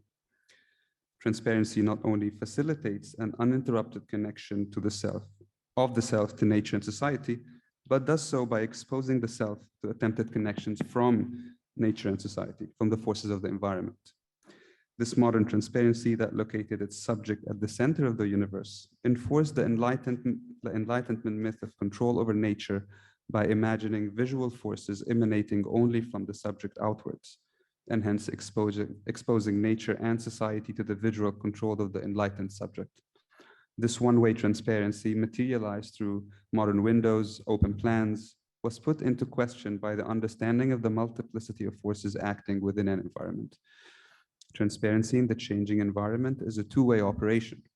Interactions between subject and their environment occur both ways. The window not only constructed and framed outward views, but did so by exposing the interior to the exterior environment. In other words, transparency came to be understood not as an object of power, but of vulnerability. It was under the sign of opacity, therefore, as Vidler argued, quote, that universalism of modernism constructed on the myth of the universal subject came under attack. In place of modern transparency, opacity, both literal and phenomenal, became the watchword of postmodern appeal to roots, tradition, to local and regional specificity, to a renewed search for domestic security, and I end quote. But there were attempts at resisting modern transparency that predated and possibly contradicted postmodernism discourse. Such attempts appeared alongside modernism obsession with the problem of exposure. This issue, however, did not exclusively revolve around transparency, and while at least partial opacity was favored, the problem largely arose out of the disillusionment with the enlightened myth of the universal freeman. The way Fathi approached the window problem, this presentation argues, aimed at replacing this universal subject with what I will call the comfortable one, a subject maintained at rest within the changing condition of the surrounding environment. By fundamentally rethinking the very notion of constructing views, and instead of engaging with the modernist convention of capturing ideal images of nature, Fathi contributed to the transformation of the modern window from one that operates under a one-way gaze into a flexible apparatus that facilitates multiple conditions of viewing. The window occupied a significant position in the history of modern architecture. Picture windows, horizontal windows, and glass walls all stood as manifestations of modern developments in window design. While such developments largely grew out of the increased application of modern technology in the building industry, they equally represent the occupation of modernism with the question of framing views. Each window type was understood to generate, capture, and frame a different kind of view, equating the aesthetic experiences of domestic subject with the modes of viewing. A prominent example in the history of modern architecture of the relation between windows, types of views, and domestic experience, and one that is considered a crucial moment that helped define modern 20th century modernism's break from the classical tradition, came in the form of a debate between Auguste Perret and Le Corbusier on the nature of the desired domestic view. For Perret, the picture window, or the vertical window, la porte-fenêtre, provided the ideal, a perspectival view of the exterior landscape. That's the one on the left. Le Corbusier approached the problem of the view differently. He distinguished the act of being in the landscape from the act of seeing it. This understanding already undermines Perret's concept of the classical representation. The landscape, viewed through a window, becomes entirely visual.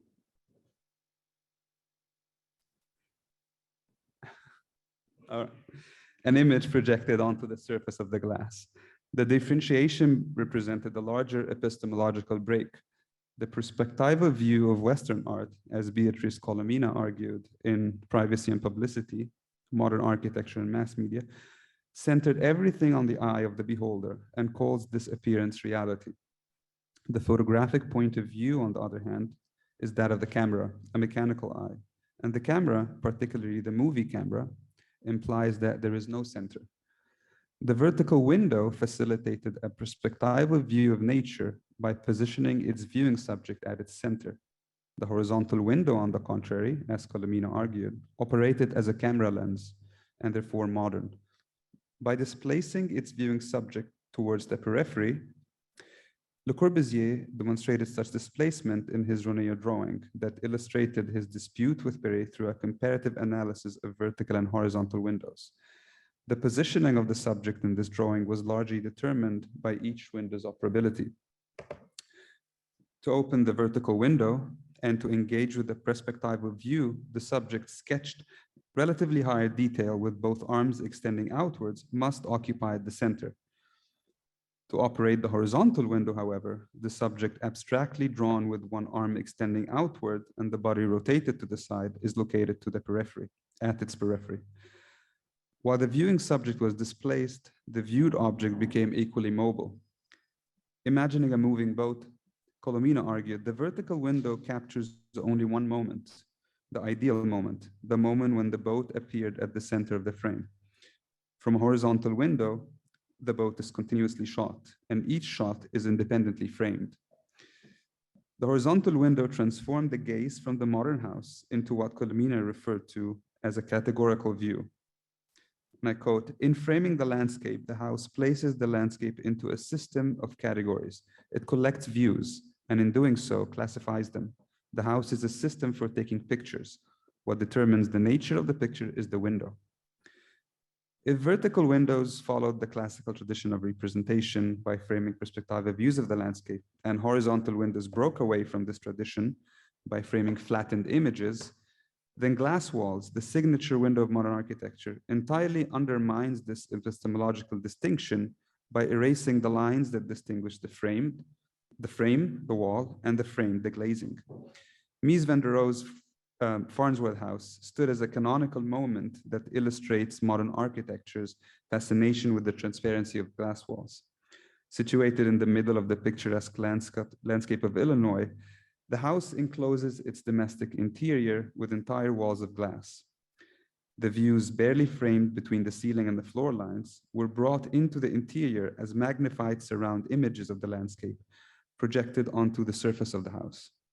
The frame and the framed collapse into a single surface. This domestic experience, nonetheless, remains entirely visual. The glazed surfaces, as Sylvia Levin argued, serve as a landscaping painting, and while one can look into all directions, the view is of the recesses of an atmospheric perspective, not of the outside world, end quote. Unlike horizontal windows, glass walls do not capture camera-like frames of a dynamic landscape. Instead, the landscape around these isolated houses remains static. The views do not change, and the gaze remains the same. The Farnsworth House, isolated by its remoteness, generates effects of constancy. Its glass walls project unchanged images of the exterior environment, creating what Gideon referred to as eternal presence. For Hassan Fathi, conventional window openings were problematic. And I quote here, window openings normally serve three functions: to let in direct and indirect sunlight, to let in air, and to provide a view. In hot climates, it is rarely possible or desirable to combine these functions in a single architectural solution, and several solutions were developed which concentrate on each function separately, end quote. This separation of functions, however, the separation between the processes of ventilation, illumination, and viewing, was already a constitutive procedure in the formulation of the modern window, and to a larger extent reflected developments in climate regulation technologies. In other words, Fathi's observation, while in part a misreading of the developments in modern window design, was also an attempt to highlight the inability of modern windows to accommodate the contemporary demands of environmental design. Modern windows were obsolete, and their obsolescence was described through subtly highlighting their passivity towards the environment. Referred to as conventional, as Fathi referred to as conventional, modern windows, they let in sunlight and provide views. In comparison, the Mashrabiya, the wooden lattice window used in the domestic architecture of medieval Cairo and other parts of the region, was described in an entirely different tone.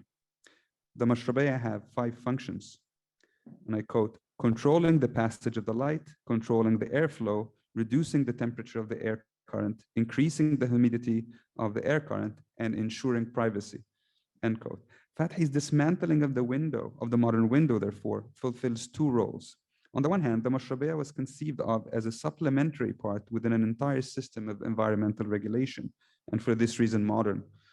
Electrical light bulbs, gas, and air conditioning were substituted by courtyards, wind catchers, and water fountains. On the other hand, the Mashrabiya became a specialized window that featured amplified conventional functions and some new ones.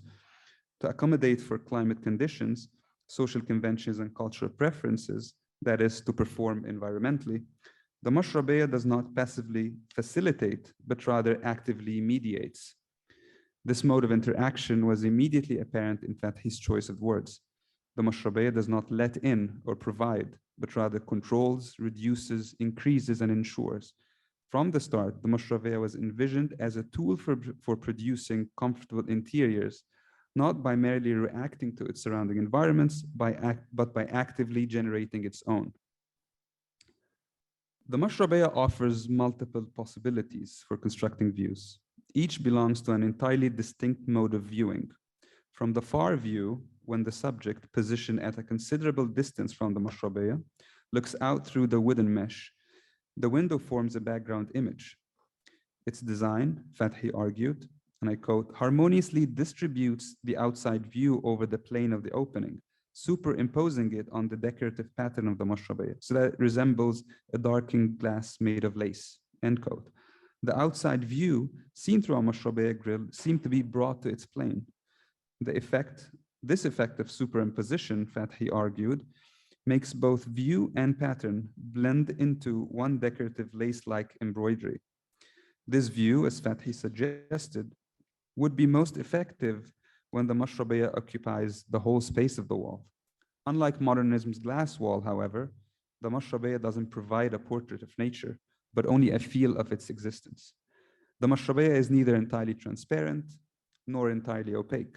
It's translucent. And the subject of translucency, as Vidler argued, is suspended in a difficult moment between knowledge and blockage. This ambiguous space between knowledge and blockage, between solid and void, between the wood and lattice and the interstices, is precisely where the Mashrabiya presents its tamed images of the harsh desert environment. These images are entirely accidental. The effects they produce, unlike modernism eternal present, are ever-changing. These images are determined by multiple conditions that include the orientation of the screen relative to sunlight, the actual arrangement of the lattice, as well as the point of view of the observer. In other words, it is through these accidental capabilities generated by the Mashrabiya's translucency that the window almost guarantees the production of a view, even when there is none. Moving closer to the window, the subject engages in an entirely different mode of viewing. The near view requires the observer to position one eye on the interior surface of the Mashrabiya. Looking through one of the spaces of the wooden lattice, the near view is a view of surveillance. Unlike the modern window, therefore, the Mashrabiya neither draws the viewer towards the center nor to its periphery, but towards itself. Proximity determines the view, and in alternating their position relative to the Mashrabiya, subjects, unlike when looking through modern windows, will not disrupt the ideal mode of viewing, but rather alternate between different views. To generate a view, subjects establish a relation not with nature, but with the window itself. But the Mashrabiya doesn't look out to nature. It rather looks on to society. The design of the Mashrabiya, as Fathi described, is shaped by the very nature of that society.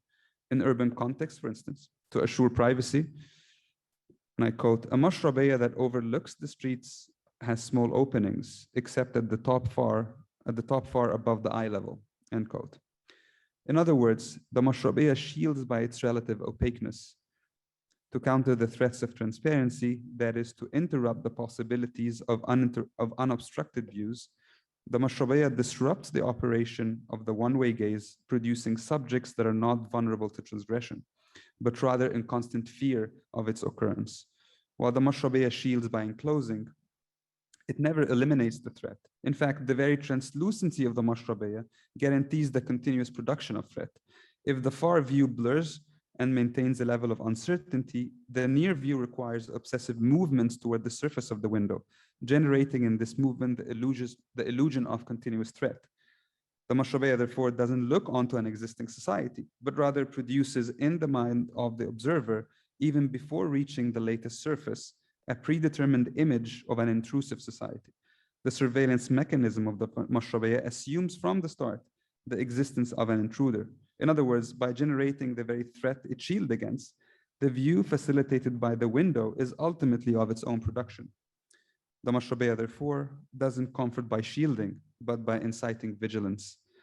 The sense of security occurs not by the mere existence of the Mashrabiya, but only when the subject physically moves towards it, a moment between knowledge and blockage. The viewing conditions of the Mashrabiya were not only activated by the subject's physical movement, but also changed with their concentration. Fathi described this process through likening the human eye to the mechanical eye, the eye of the camera, by representing two photographs of the same Mashrabiya in Natural Energy and Vernacular Architecture, his book. Fathi highlighted the potentials of the window at simultaneously providing external views with a feeling of security. Quote, with the focus on the latest, the Mashrabiya appears as a lighted wall. When focusing beyond the latest, the external view is quite clear and only slightly obstructed, end quote.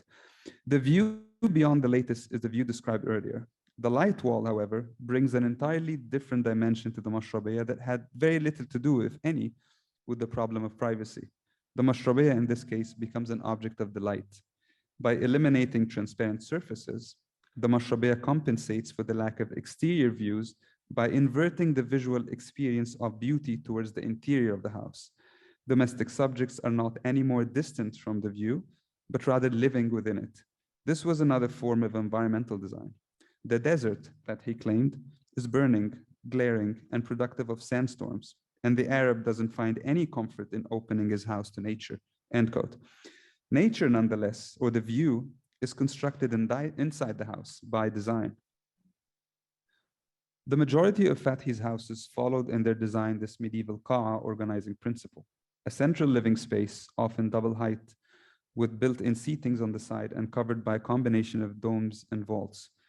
The architecture quality of the space, Fathi declared, and I quote, beside being cheap is also beautiful.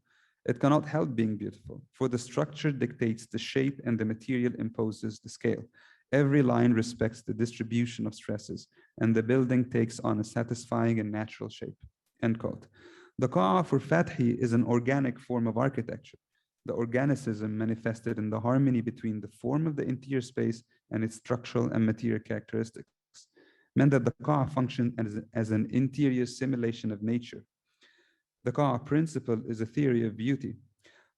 Modern architects, Fathi claimed, did not provide easy answers to the problem of aesthetics. Modernism, undifferentiated universal space for Fathi, only represented movement rhetorically and is countered by the Qa'a's multiplicity of visual effects. In describing the architecture quality of the Qa'a, Fathi stated, the aesthetic effect of space in a room so articulated is very pleasing, giving a sense of beauty by the combination of form and the interplay of the curved lines and surfaces of dome, vaults, squinches, and pendentives, so that the eye follows in a harmonious movement in all directions in space, animating an otherwise dull room. The Qa'a in Fathi's mind is superior to modernism universal space, precisely due to its animating effect. These effects generate constant delight only because they are constantly changing. The eye's movement in all directions suggests a continuous change of view. It is in the harmonious relation between form, structure, and material that constant delight is guaranteed. The view is not static, as seen through a vertical window, but is also neither mobile, as seen through a horizontal window, nor eternal, as on a glass wall. It's the eye that moves, and in this movement, views are as significant as the connections between them. In the interior views of the Qa'a, there's no window. The subject inhabits the view. The architecture of the Qa'a is organic and natural, but it is the architecture, not nature, that is on display. The Mashrabiya contributes to this mode of viewing through elimination. It differentiates and intensifies the effects of the interior. Throughout the day, the window is in constant interaction with the changing conditions of its surrounding environment. Illumination, like the external view, is entirely accidental. The diffused light of the Mashrabiya illuminates by intensity. Light is always indirect, and its intensity is proportional to the forces applied by the surrounding environment. But the diffusion of light is neither accidental nor a natural product of screening. And I quote, "This effect is produced by the rounded shape of the balusters or small bars by which it is made. The round form of the bars graduates the lights and shade they take, subduing the contrast between the edges and the bright light in the interstices when seen against the light," end quote. Fathi's Mashrabiya, one might say, generates what Sylvia Levin identified as contemporary effects. As an effect may be understood as a condition that is detachable from the logic of causality, end quote. Levin argued the greater the distance between the cause and the effect, or the greater the diminution of appreciation of their link, the greater the effect, the greater the sense of effectiveness. The Mashrabiya inherently exhibits such distance between the cause, which is the roundness of the balusters, and the effect, the diffused light. Fathi demonstrated such distance by highlighting Oscar Niemeyer's seemingly false application of the Mashrabiya design. And I quote here, Fathi saying, "With close mesh at the bottom and large mesh at the top, though aesthetically successful, Niemeyer's new version of Mashrabiya, being made of flat lattice work, will not fulfill the function of subduing the glare, like its prototype in which the balusters are rounded," end quote. Niemeyer's Mashrabiya is modern, flat, and abstract. Fathi's Mashrabiya is contemporary, rounded, and comfortable. The connections between the cause and the effect, however, were only established through Fathi's writing and architectural drawings. In many of his houses, Fathi designed and produced detailed drawings for the Mashrabiya, revealing through these drawings the hidden causes of such special effect. The Mashrabiya animates by diffusion, a special effect by design. The comforting architect does not frame or flatten, but instead designs and manipulates the surfaces that come into contact with nature. The mediated view is not conditioned by the picturesque quality of the landscape, but by the design of the window. Thank you. Thank you very much. That was very interesting. And by the way, Hassan Fathi is my mentor, actually. So I love his work a lot, and I understand a lot of his ideas, and I'd like so much to be like him. Well, but what you said actually was Hassan Fathi's opinions. What are your opinions about the Mashrabiya? The Mashrabiya, of course, everything Hassan Fathi said was about visual effect of the Mashrabiya, but there are other functions, and maybe there are other points of view and other aspects of the Mashrabiya. So I would like so much to hear your point of view about the Mashrabiya. Right. Of course, there are other functions of the Mashrabiya, including working as part of the ventilation system, for instance. I just like to focus on this particular, like the way I wanted to study the work of Hassan Fathi was through focusing on specific objects. One of them was Mashrabiya, and through that I was trying to establish and develop some form of a theory how he was looking at the problem of comfort through different aspects. So one of them was environmental comfort, for instance, and this is the thing that is mostly focused on when talking about Hassan Fathi.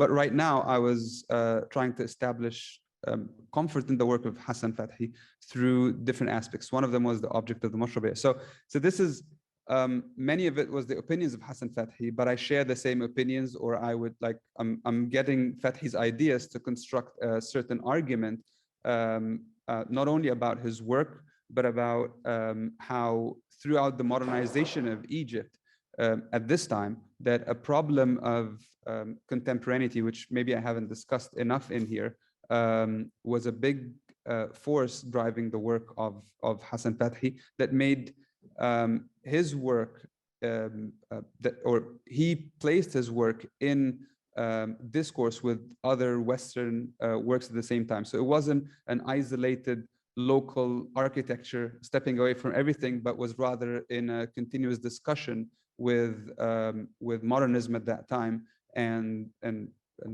other things. So that is kind of my stance on the Mashrabiya and Hassan Fathi at the same time. I hope I answered the question. You had a question, sir. you. It's more a story that I want to tell because it happens that I interviewed several owners of houses that were built by Hassan Fati. Oh, amazing. And it's a question between the relationship between the architect and the clients. And most of his clients were obviously from upper middle class, Egyptian upper middle class. And what they wanted actually was a kind of Californian house with big windows, open windows, a big view on the countryside, large rooms, a big open space, you know, with no walls, something like that. So the dialogue was really very, very interesting between the architect and the clients to finally convince them little by little to adopt the Mashrabiya, explaining the purpose of them. And also to, like you showed at Mitrehan, you know, the interior, the circulation, the circulation of for the ventilation is really very, very important. Mm-hmm. So you needed also this kind of combination between spaces that were maybe square, surmounted by a dome. So I thought that that relationship between architects and clients was very, very interesting. I would love to hear these interviews someday if it's possible. Yes, I will find them. Yeah. Thank you. Thank you.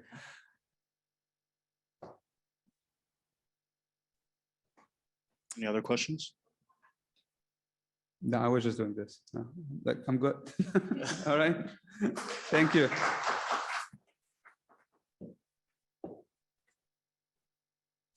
Thank you so much, Mohammed. We are now welcoming our final speaker of today's session. Maybe.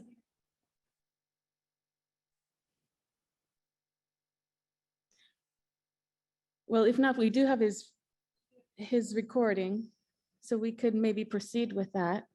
But in the meantime, I'll introduce him. We have taken quite the journey today. We started in Philadelphia, we went to Palestine, then we went to Iraq and Jeddah, and then we came back to the West and spent some time in Europe and the US. And now we are going to Lima, Peru with the research of Dr. Fernando Luis Martinez Nespral. He is an architect who graduated from the Universidad de Buenos Aires with a PhD in history from Universidad Torquato de Tella. He is a professor of architectural history and the director of the American Art and Aesthetic Studies Institute, Mario J. Busquiazzo, both at the School of Architecture, Design, and Urbanism in the Universidad de Buenos Aires. His work focuses on Islamic architecture and its connections with the Ibero-American world. Currently, he is a member of several international associations, including the Global Architectural History Teaching Collaborative and the European Architectural History Network, as well as Our North is the South. And with that, we will proceed with his talk, and hopefully he can join us while that's underway and answer questions at the end. But this is precisely why we pre-recorded it. He was concerned about his connection, and he's currently not at home, but he's traveling, so we were prepared.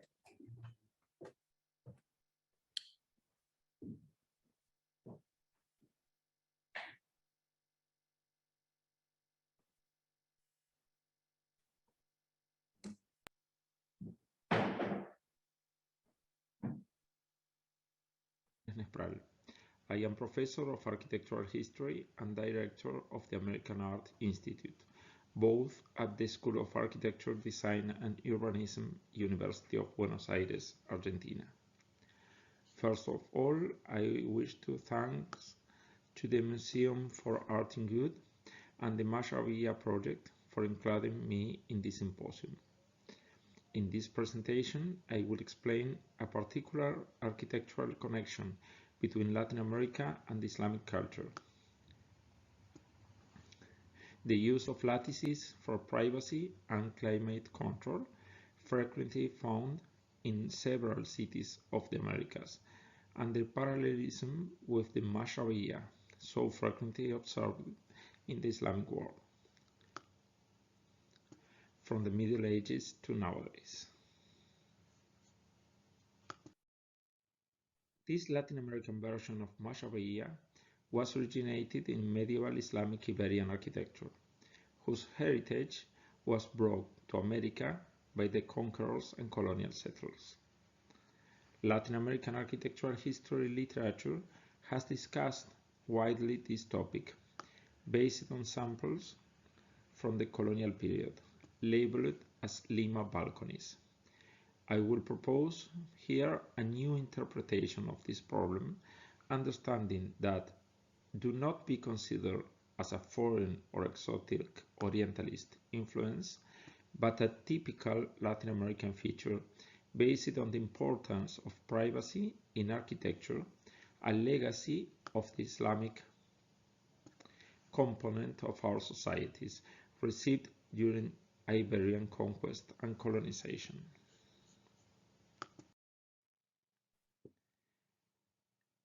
Lima balconies are elements very common in Latin American architecture, consisting of a good volume that is cantilevered into the urban space on the facade walls, in which its vertical faces are resolved with wooden boards, bars, and latticed windows during the colonial period, from the 16th century to the early 19th century. Unfortunately, many examples disappeared. Here we can see some cases.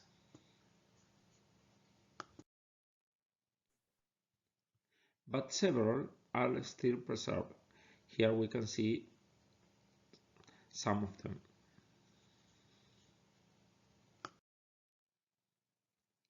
But back into the typical Lima balconies of the colonial period with their lattices, there are remarkable similarities to the Islamic Mashrabiya.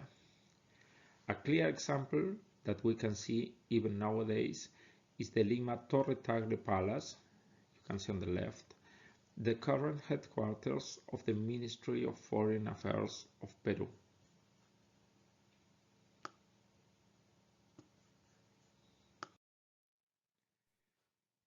This evident similarity between Lima balconies and Islamic Mashrabiyas has been pointed out by Western travelers who since the beginning of the 19th century had visited the city of Lima. One of the most characteristic cases is the French traveler Max Radiguet, who, in his impressions about a trip to Peru in 1841, referred to Lima balconies with surprise, comparing them with wardrobes. This surprise in Radiguet's text and his comparison with wardrobes can be explained because Western imaginaries are not prepared to relate Latin America with the Islamic world, even when this relationship is evident, like in this case. So, Radiguet conceived the comparison between these balconies and a similar wooden element well known in the Western world, the wardrobes.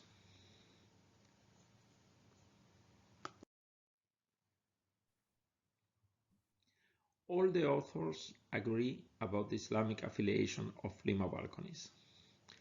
It has been understood that this architectural type was born in the Middle East and settled in the medieval Islamic Iberian Peninsula, from where it reached Latin American colonies, like many other elements of Mudéjar architecture brought by the conquerors. The famous Italian-Venezuelan architectural historian Graziano Gasparini, in an article about Islamic, Spanish, and Latin American balconies, made this relationship clear. You can see the quote in the screen. This idea is still in force, and in more recent work, such as the one written by Carlos Cosme Mellares, the validity of this relationship is sustained.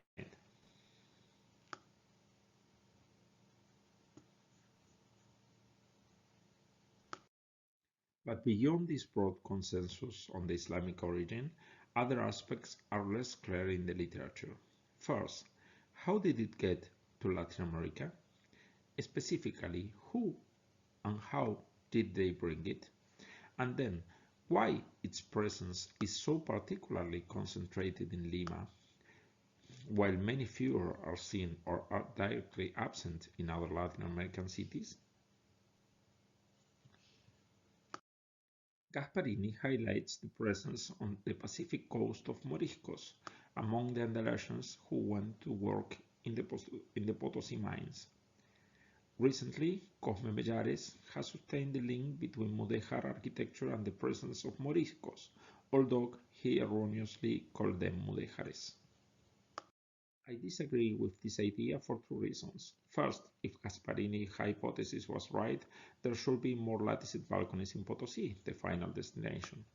In my opinion, the presence of Moriscos in the American continent could not be a key factor in the spread of Mudéjar architecture.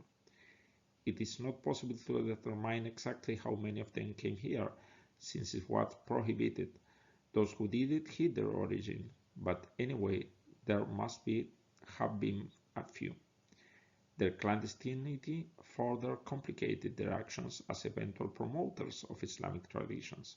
They tried to hide their Muslim past rather than showing it. Furthermore, European colonizers made up a small part of colonial society, and manual labor in cladding construction were done mostly by Native Americans.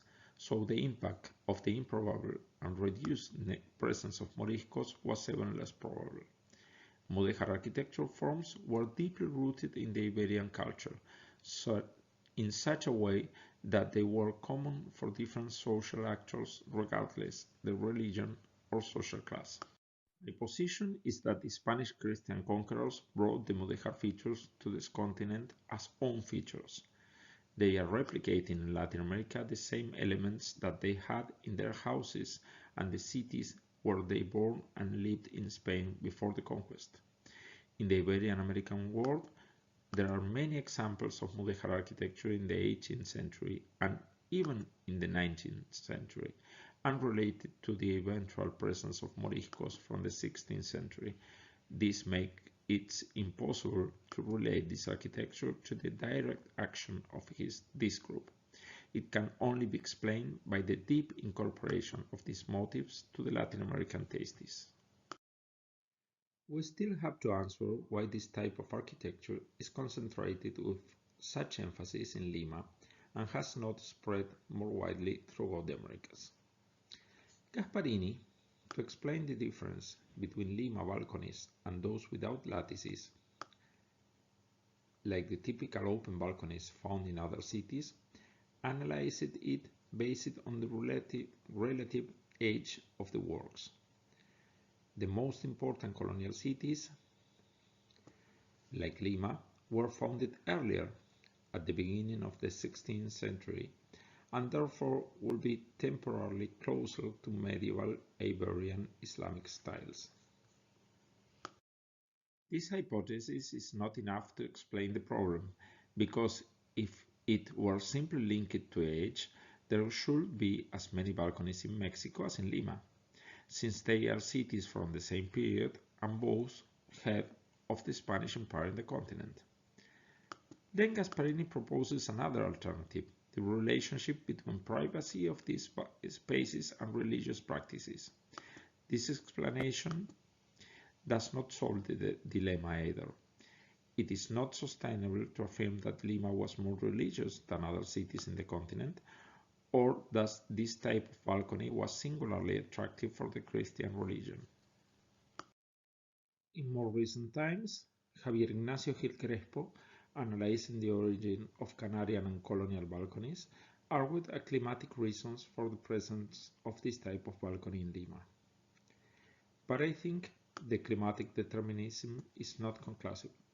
Firstly, because Lima does not have a different climate from other points of the Pacific coast that had less examples of this type of balcony, and because saying that Lima climate is extremely hot, it's a misstatement. According to official data, the average maximum temperature for Lima is around 79 Fahrenheit degrees in summer. It's a climate that cannot be considered excessively hot. Furthermore, Rafael Agüero León, a specialist in bioclimatic architecture issues, who has also studied Lima balconies, justifies their proliferation in this city by the existence of a temperate climate. This statement is correct, but since temperature is not excessive, an architectural element such as the Mashrabiya, conceived in the Middle East for the protection from excessive sunlight and heat, would not be justified. Therefore, we have to discard the climatic hypothesis. In fact, Agüero León finally remarked that climate was not the key factor. So, we are surely in presence of a social-based problem. To understand the concentration of Mashrabiya balconies in Lima requires a social and cultural approach. Once discard the climatic argument, we must analyze the social motivations for the concentration of these balconies in Lima. There is a suggestive coincidence between the architecture and traditions of Lima colonial society. For example, in Lima, it was very frequent that women used to cover themselves in public spaces with a kind of veil. This became a local tradition, and those who were dressed in this way were called tapadas, that means covered. Recently, Al-Murahem said that the close relationship between veils and mashrabiyas is also established in Islamic culture. So, we can understand Mashrabiya as the architectural version of the veil that avoids vision from outside to inside and at the same time make possible the opposite vision from inside to outside. Both elements, Mashrabiya and veil, works as asymmetrical filters for privacy. Tapadas were a recurring theme in iconography until the beginning of the 20th century. The topic has generated a great deal of research in social sciences and particularly in gender studies. The hypothesis accepted for this case is the same as for the balconies. Tapadas are attributed an Islamic origin from the Islamic Iberia and spread into Latin America during the conquest. Andrea Bassana-Bendaño explains its parallelism with Islamic balconies. The use of veils was prohibited in Spain after the Christian conquest and then flourished in the American colonies. Gasparini, when he spoke about the balconies, presented a similar case, and Ramón Gutiérrez gives an urbanistic reason for their disappearance in Spain. The situation was identical for balconies and tapadas. Mashrabiyas and veil had an Islamic origin, were introduced in the Iberian Peninsula during the Middle Ages, and, after the conquest of Al-Andalus by the Christians, were prohibited. Then the population developed adaptation mechanisms and alternative solutions that flourished in the Iberian American colonies. Gil Crespo describes a fact that can connect the two elements when he explained the transcendence in Lima of the Andalusian palaces fashions. This implies that Andalusian traditions, naturally more related to Islamic culture, singularly appeared in Lima. Ramón Gutiérrez adds to this idea by saying that Lima aspired to imitate the ways of life of the court. Talking about clothes, Bassana-Bendaño establishes the same connection with Seville, a key city in the relationship between Spain and their colonies. This coincidence shows a special relationship between both cities, Lima and Seville, that could justify the presence of the Islamic and Algerian traditions in the city. As the two heads of the Spanish colonies were Lima and Mexico, it would have been reasonable that Islamic features were visible in both cities equally. However, Mexico, like Cusco, was a city founded on the very center of pre-existing culture, even in the same location as the previous Mexica capital Tenochtitlan. Therefore, both cities, Cusco and Mexico, were characterized by hybrid forms, with a visible mark of the Mexica and the Inca cultures respectively. On the contrary, Lima, founded on the coast and far from Cusco, the Inca power center, clearly showed the transposition of Iberian traditions. Following Gutierrez's words, Lima could be an example of a Spanish city implanted in Latin America, a kind of New Seville. In other words, Lima shared seniority and relevance with Mexico, but differs in that Lima is a new city, where the Iberian forms had more freedom to develop. That is, in my opinion, why both forms, Mashrabiyas and Tapadas, were much more concentrated in Lima than in Mexico. I think there is one relevant aspect that has not been considered by literature yet, and it's precisely the differences between Lima balconies and Mashrabiyas. Both architectural elements have deep similarities, but also some important differences that we have to take into account for a better understanding of this phenomenon. I will now explain a sensible difference between the two forms related to the architectural design and features of Islamic Peruvian buildings, which define how those spaces are perceived by their inhabitants. If we think about the Radiguet quote about wardrobes, we will see that the term continuous describes that these balconies in Lima are exceptionally long and occupy almost all the facades of the buildings. The most traditional facade solution present in almost all the cases includes two long balconies that occupy the entire upper floor, sometimes excluding only the main access sector, which, to remark its importance, contains several ornaments that exceed the height of the ground floor, interrupting the balconies. Even in houses built in a corner, this balcony is continuous and joins both facades around the corner. This gives the balconies a very pronounced horizontality in relation to their height, different from the traditional image of Islamic Mashrabiyas, made up of vertical rectangles, separated each other by wall sections like windows. On the other hand, the cantilever over the street in Lima balconies is also much higher than the one in its Islamic references. Lima balconies usually protrude from the facade by about 1.5 meters, so they have much wider than traditional Mashrabiyas that, as we can see in the Gaia Anderson Museum building in Cairo, that are flush with the wall or cantilever less than 1 meter. This difference in proportions causes a noticeable compositional contrast between the facades of Lima and those of Islamic models, but also shows that both internal plan solutions have also important spatial divergences.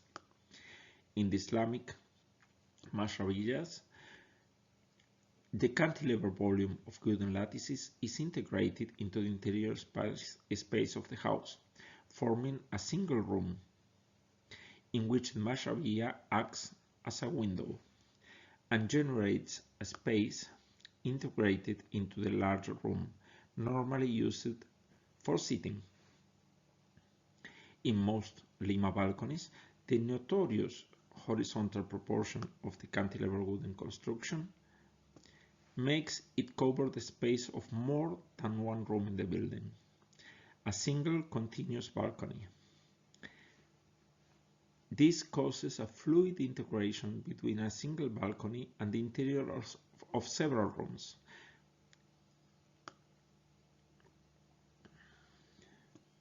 Therefore, Lima balconies from an independent volume that is not integrated into the internal rooms like their Islamic presence, and conform an independent space as a latticed balcony separated from the rooms. Gasparini makes an observation related to this consideration.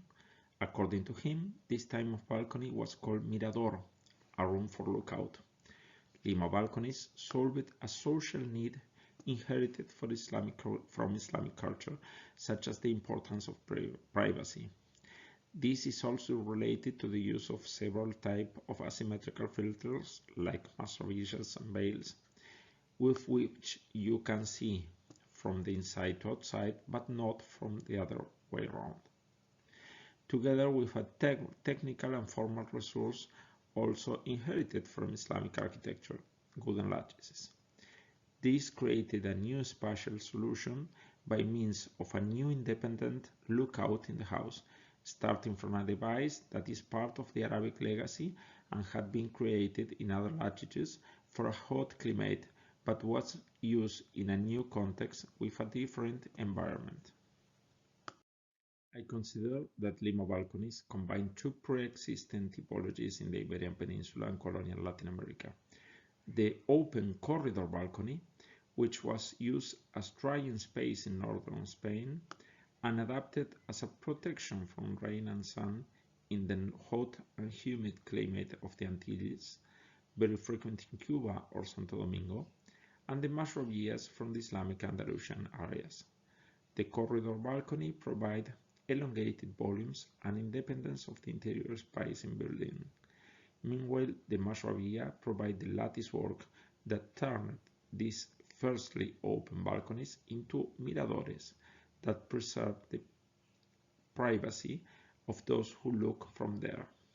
The combination of both elements creates a third one, undoubtedly related but also certainly different, a new curation based on the adaptation of a social and architectural legacy in a different geographical environment.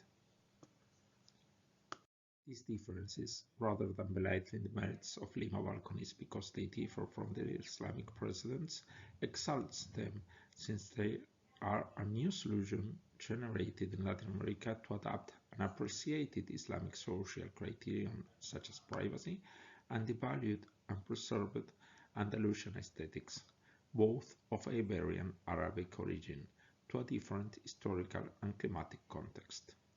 Authentic replicas of the Islamic Mashrabiyas could have been useless in the new context of Latin America, and since they were used separately from the internal rooms of the buildings, the continuity of the corridor balcony and the greater depth made them a much more attractive space. This means that we are in presence of an indirect connection. Many will think that the fact that this connection is indirect weakens or even cancels the relationship with the Iberian Arab style. I think, on the contrary, that it makes it more interesting because this solution has been appropriated, that is made its own, that it's a real Latin American component rather than a distant and exotic influence. This is one of the main goals that I'm looking for in my work. Make visible the indirect connections with the Arabic culture that are still visible in the region. Thank you very much.